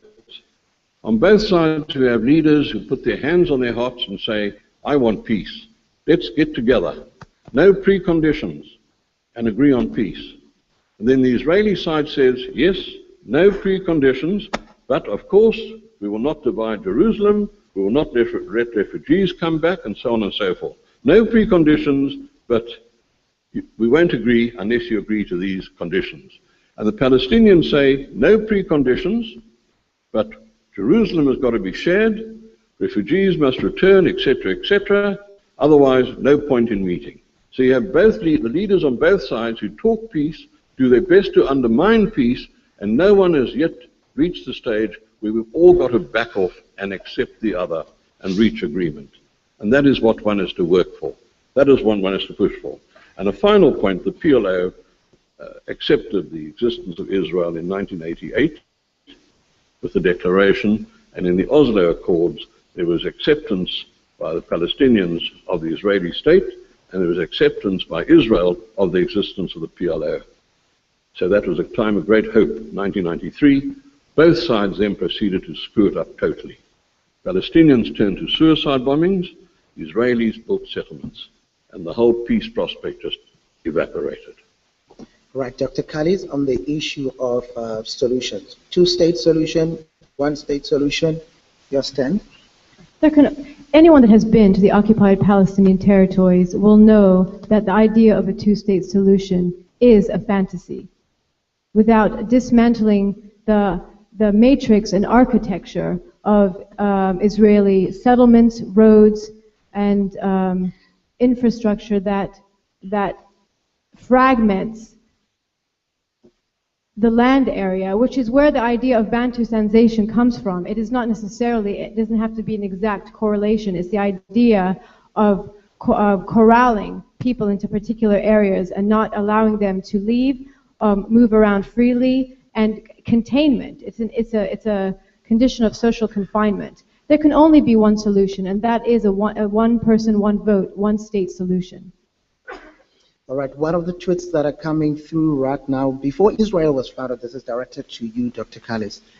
Before Israel was founded, the Arabs there did not consider themselves Palestinians, but Arabs, not distinguishable necessarily from people from Jordan.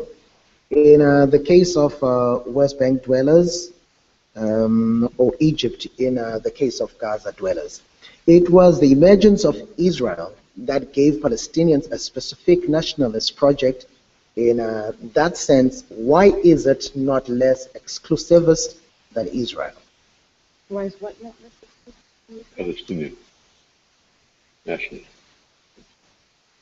Palestinian national. First of all, this kind of discourse about there being no distinct Palestinian identity, or it's occurred in relation to Israel, was also used by the Zionist leaders to justify the demographic purge and the transfer of Palestinians, Arabs, to different other countries, saying that there was no distinct Palestinian group, but they were just Arabs so that they could go to other countries. This is really important because when you remove political rights, then there's no political claims. So this argument is still recurring. All right. Another one that is coming through is the latest response by Israel was not against Palestine. The official Palestinian leadership has recognized Israel and is negotiating peace with Israel. The violence was against Hamas. Its character specifies it will not tolerate Jews and among its citizens. How humanizing is that project?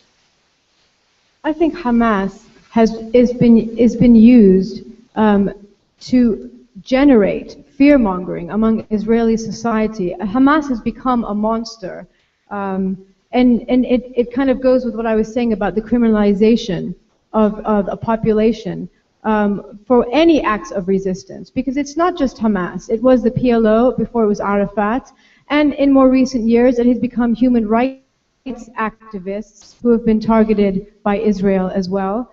And we can see that the fear-mongering about Hamas has been working. If we are to take the recent Tel Aviv poll that showed that 90+% of the population of Israelis supported what happened in Gaza, and also said that it wasn't actually an exhibition of too much force. All right, last round of questions. Let's start with the gentleman at the back, and then we come to these two gentlemen down here. Hello. Oh, all right. Mr. Pogrund, you spoke about the freedom of the Jews, and can you tell me what was the need to bring them into Arab land? Don't you think all these conflicts and all these problems and is because they didn't have freedom in Germany and Poland some few years ago? Helen Suzman, I think a lady in the White House, she said Jews must go back to Poland, they must leave Palestinian land. What do you take of that? I think all these conflicts and all these problems created in the world, they are because they choose the wrong land probably. Okay, got that. Thank you very much. Let's come here. We will take all right, we'll take 6. That's 2 more here and 3 here. Then we, yes, 1, 2, 3.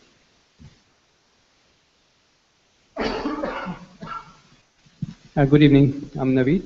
Actually, there are only 3-4 small comments. One, I want you to know actually, what is the definition of refugee? Okay, can you put, yes. What is the definition of refugee?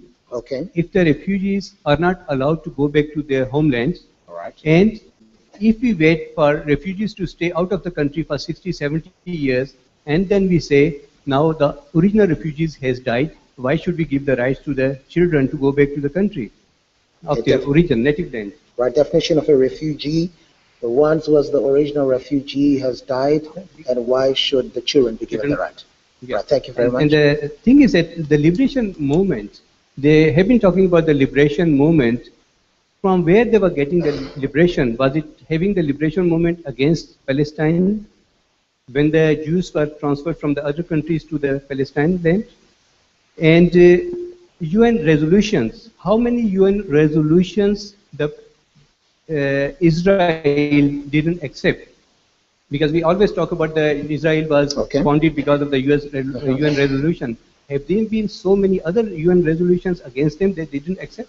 Okay. Because it didn't All right. convince them? So you're saying it seems as if Israel is accepting UN resolutions Only on the basis when it suits them. All right, thank you very much. We have somebody else? This is the last round, so unfortunately I won't be able to take everybody. I see that the interest is growing, but unfortunately I won't. Hi, my name's also Benjamin. Now, I want to ask, the world, do you think that in order to solve peace and to try and bring peace in Israel, the world needs to intervene and do something, either through a body like the UN or NATO, or from individual countries like the US? Do you think that we need to see intervention from the rest of the world to bring peace, or do you think that peace can come about just from the Israelis and the Palestinians working it out by themselves? Okay, intervention from the outside being the focal point of that question. Right, we come to you, sir, and we are coming to those two hands. Thank you, Chair. My name is Mvulam Timkulu. I just need to mention first that as a student of development, I have been to Israel. Okay. And some of the reflections that I would want to make first here are reflections not that come from books, that come from Google, but it's issues that I've seen. All right. The second issue that I want to talk about, Chairperson, is that it's not going to help anybody to sit here and deny some of these issues that are there. Okay. If the gentleman, this other side, is saying he's really interested in working around peace.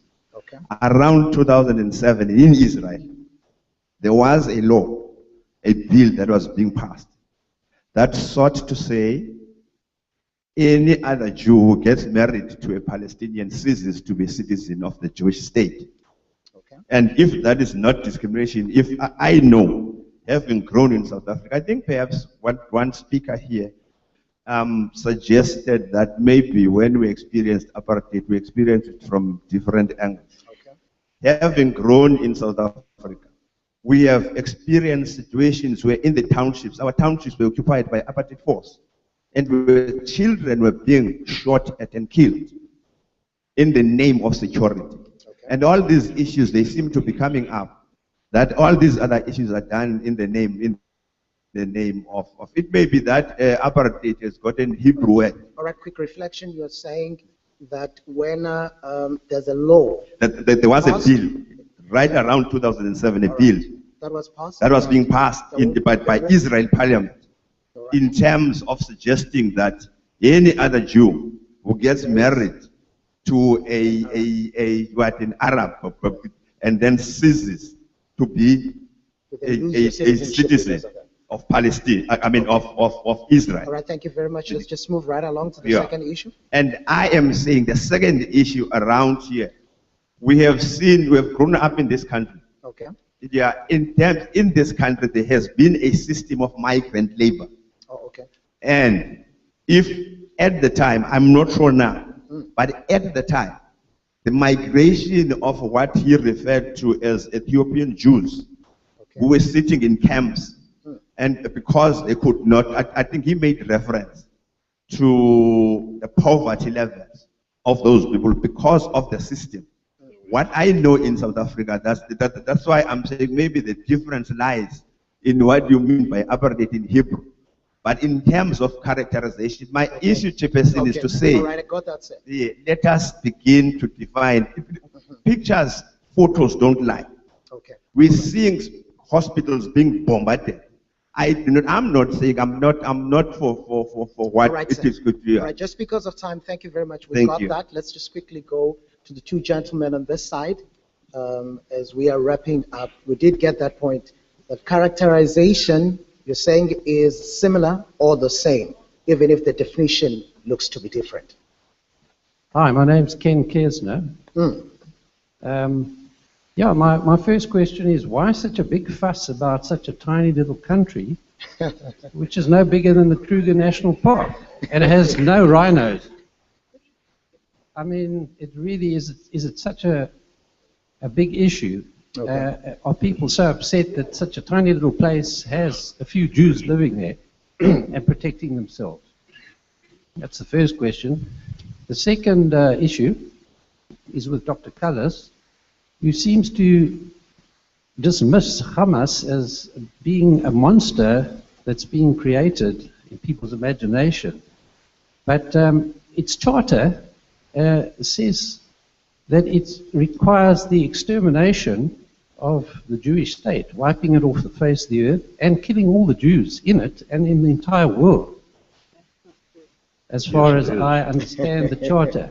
Am I wrong on that last issue? But certainly the extermination of the Jewish state is written in their charter. Now, is there any difference, my third question, between Hamas and ISIS, or the Islamic State, which is currently rampaging through the Middle East, chopping people's heads off? Thank you. All right, thank you very much. Find another piece of land wise fast over such a... My name. We're saying. All right. It seems to me that the Palestinians have been the maker of the history. In 1947, they accepted the partition. There would be a Palestinian state for 65 years already. There would not have been a refugee problem. The total history of that place would have been different. In 1967, if the Jordanians would not have attacked Israel. Can you pull your mic a little bit closer, please? Thank you. If the Jordanians had not attacked Israel, the West Bank would still be under Jordanian jurisdiction. Okay. If the Palestinians had accepted the Camp David agreement between Barak and Arafat, there would be a Palestinian state today. When Olmert offered even more a few years ago, there would have been a Palestinian state. Whenever Israel made a peace treaty with Egypt, he surrendered the settlement and retired completely. So basically, when he did the same with Jordan, there were border modifications. It has offered the Golan to the Syrians a number of times. It has offered the West Bank in the largest part to the Palestinians as well.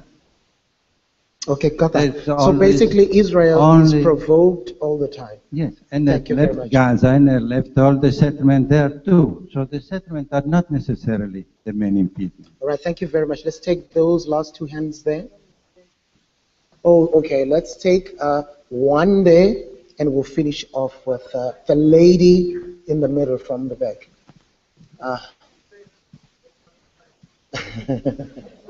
All right, I'll be fair. The last two hands from there.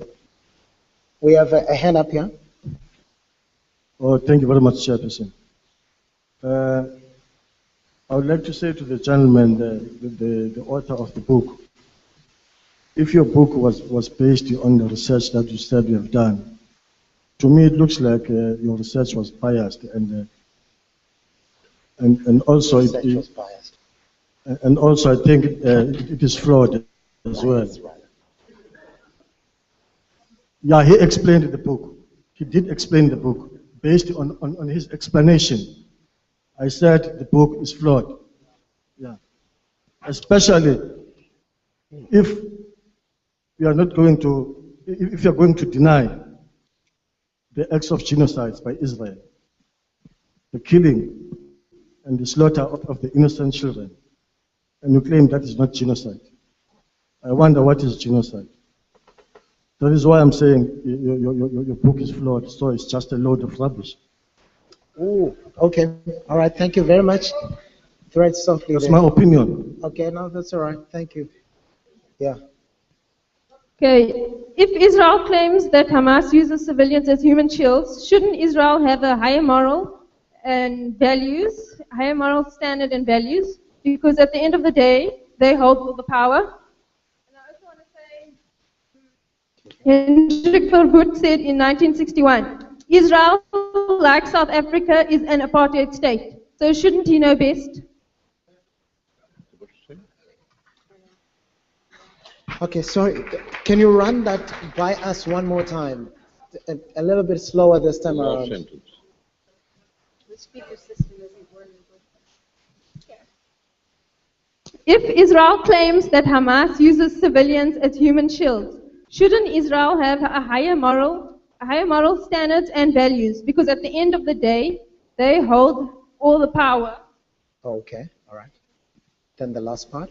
Verwoerd in 1961 said, Israel, like South Africa, is an apartheid state. Shouldn't he know best? Okay, all right. Okay, the last question, that's... Thank you. Thank you, Mr. Chairman. Good evening, Mr. Pogrund and Dr. Calis. Yeah. I have a little bit of insight of the complexity of the situation you are faced with in your country. I was a student in the early 90s in England, and in student meetings, I used to be very concerned about about the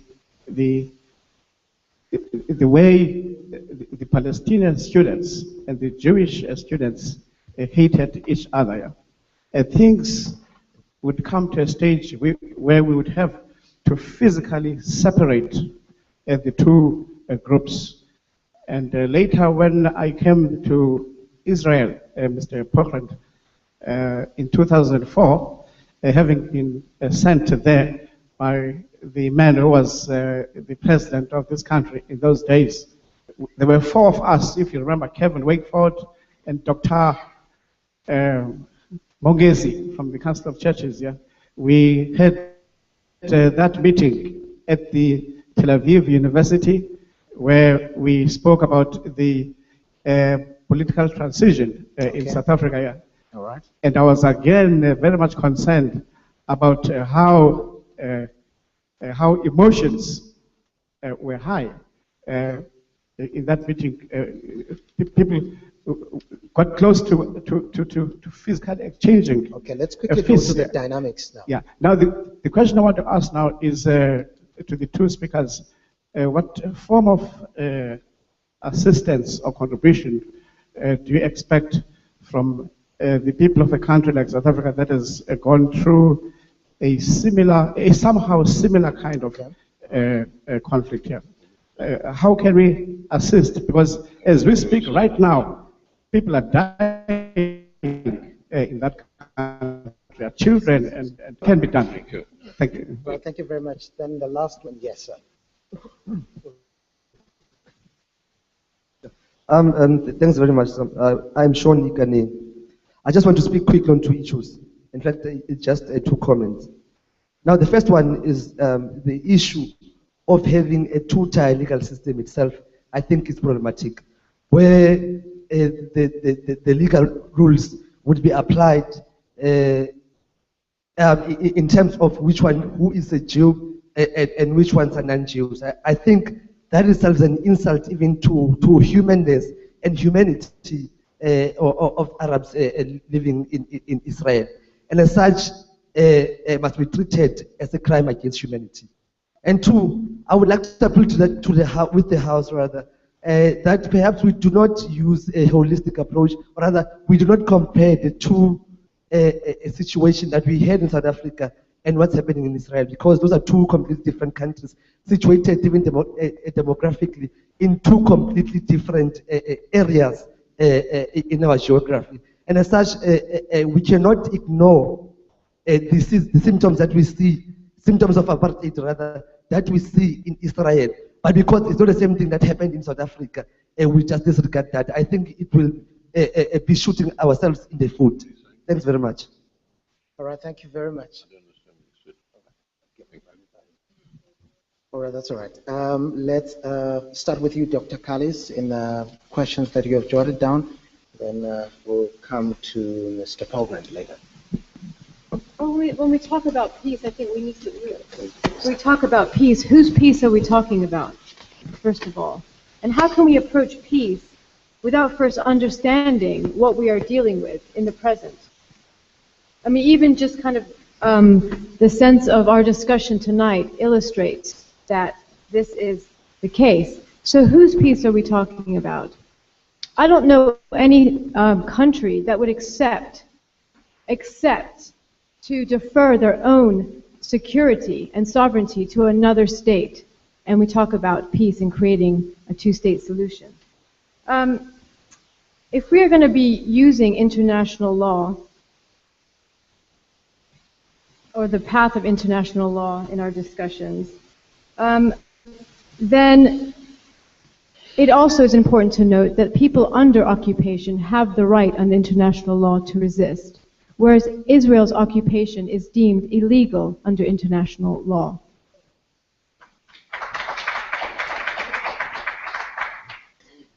Right. Okay. No. Hamas, there's no need to generate fear about Hamas among Israelis. It does the job itself very well. You Google, you don't believe it, Hamas, Charter 88. Very clear. Extermination of Israel, kill every possible Jew. That's what is Hamas wants to do, and that in itself generates fear. And if that isn't enough, throwing up to 200 missiles a day, some of them, many of them, carrying 154 kilos of explosive charge, that also generates fear. You don't need to build it up unnecessarily. It's done already. Refugees, I don't know if you're aware of it, but after the Second World War, 12 million Germans were dispossessed. 12 million. They were evicted from Poland, Czechoslovakia, Hungary, all over, and pushed back into Germany. And they started new lives. In 1947, with the breakup of the colonial Indian Empire, 13 million people were dispossessed between India and Pakistan, and they created new lives. And this has been the pattern. I don't say that justifies it, but this has been the pattern of human history since the dawn of time.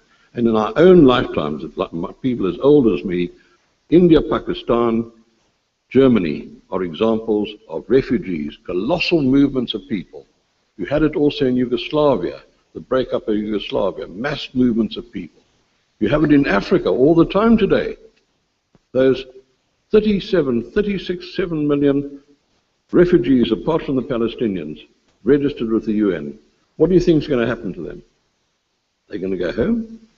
Most of them? It's not going to happen. That is the way the world runs. And it's bad, it's evil, but try and tackle these problems. Don't just use slogans. UN resolutions, there have been a lot of UN resolutions against Israel. The count is deceptive because the same resolutions are repeated every year. There's a whole range of them. And if you want to insist on UN resolutions, then accept also the UN resolution which created the State of Israel. Accept that one first before you talk about the ones that Israel doesn't observe. The UN is not viewed as a friendly partner in the Middle East as far as Israel is concerned. The hostility among the Arab states, which command a lot of power there, does not make it a friendly organization to Israel. Question of marriage. This is very much misunderstood. People say, oh, Israel's got the same mixed marriages act as South Africa had under apartheid. Nothing to do with it. The question began in the Ottoman times. The Ottoman Empire let each community run its own personal affairs: birth, marriage, divorce, death. The British in the Mandate continued that. Israel continued it. And it's very simple, it's in the hands of the religious. And in the case of Israel, it's not just in the hands of the rabbis, but of the Orthodox rabbis. A rabbi will not marry a Jew to a Christian or Muslim. A rabbi will not marry a Jew to a Reform Jew or to an atheist. But there's a loophole, same as in Lebanon, by the way. People get in an aeroplane, fly 1 hour to Cyprus, get married in a civil ceremony, and they come back and their marriage is recognized in law. It's nothing to do with the government, it's the religious body. Among Muslims, descent is through the man. A non-Muslim wants to marry a Muslim woman there will not be allowed to do so by any imam. They must convert first to Islam. Among Christians, no Catholic priest that I've ever heard of will marry a Catholic in a Catholic church to a Protestant. These are religious rules. The state is right out of it, and this continues right through life. For Wood, you don't understand the story, I'm sorry to tell you. For Wood said it because he was attacking Israel. He was being unpleasant. He was poking a finger in Israel's eyes because Israel had just voted against apartheid at the UN. And what Wood was doing, he was giving a warning to the Jewish community about the financial aid they were sending to Israel. He wasn't supporting Israel. He was using that as a stick to beat the Jews and to beat Israel. What sort of assistance? Well, I am against boycotts.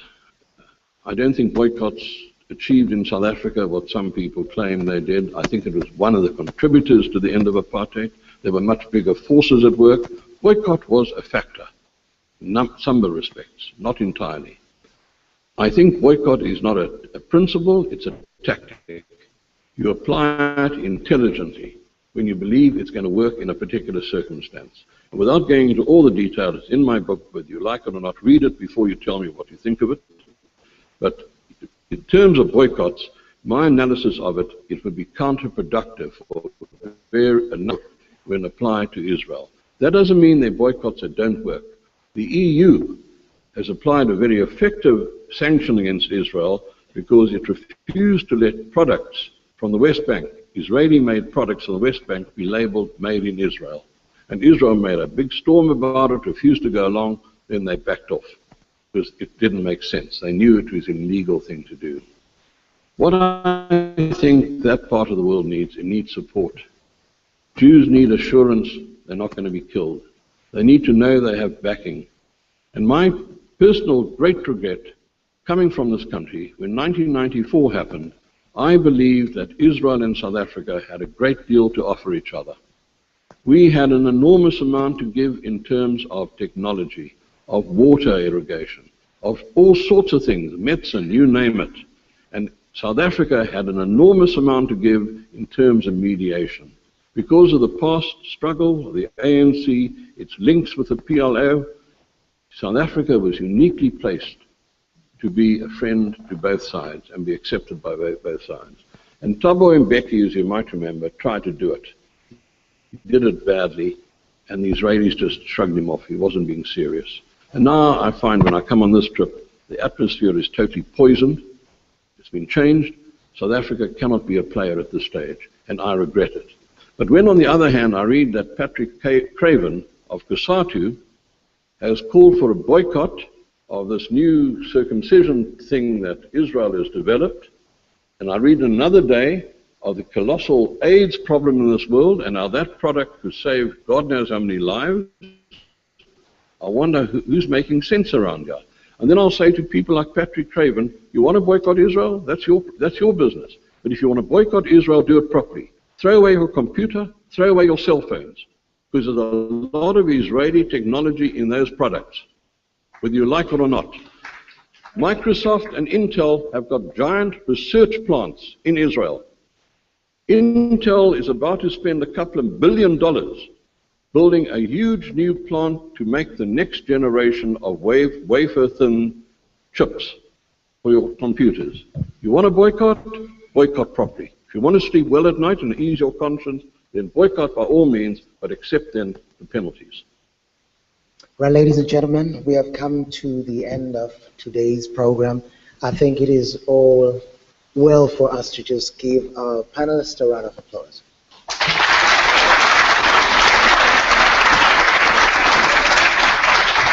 Thank you. Thank you, thank you, thank you. Hey. Here's my guide. Thank you. Thank you very much.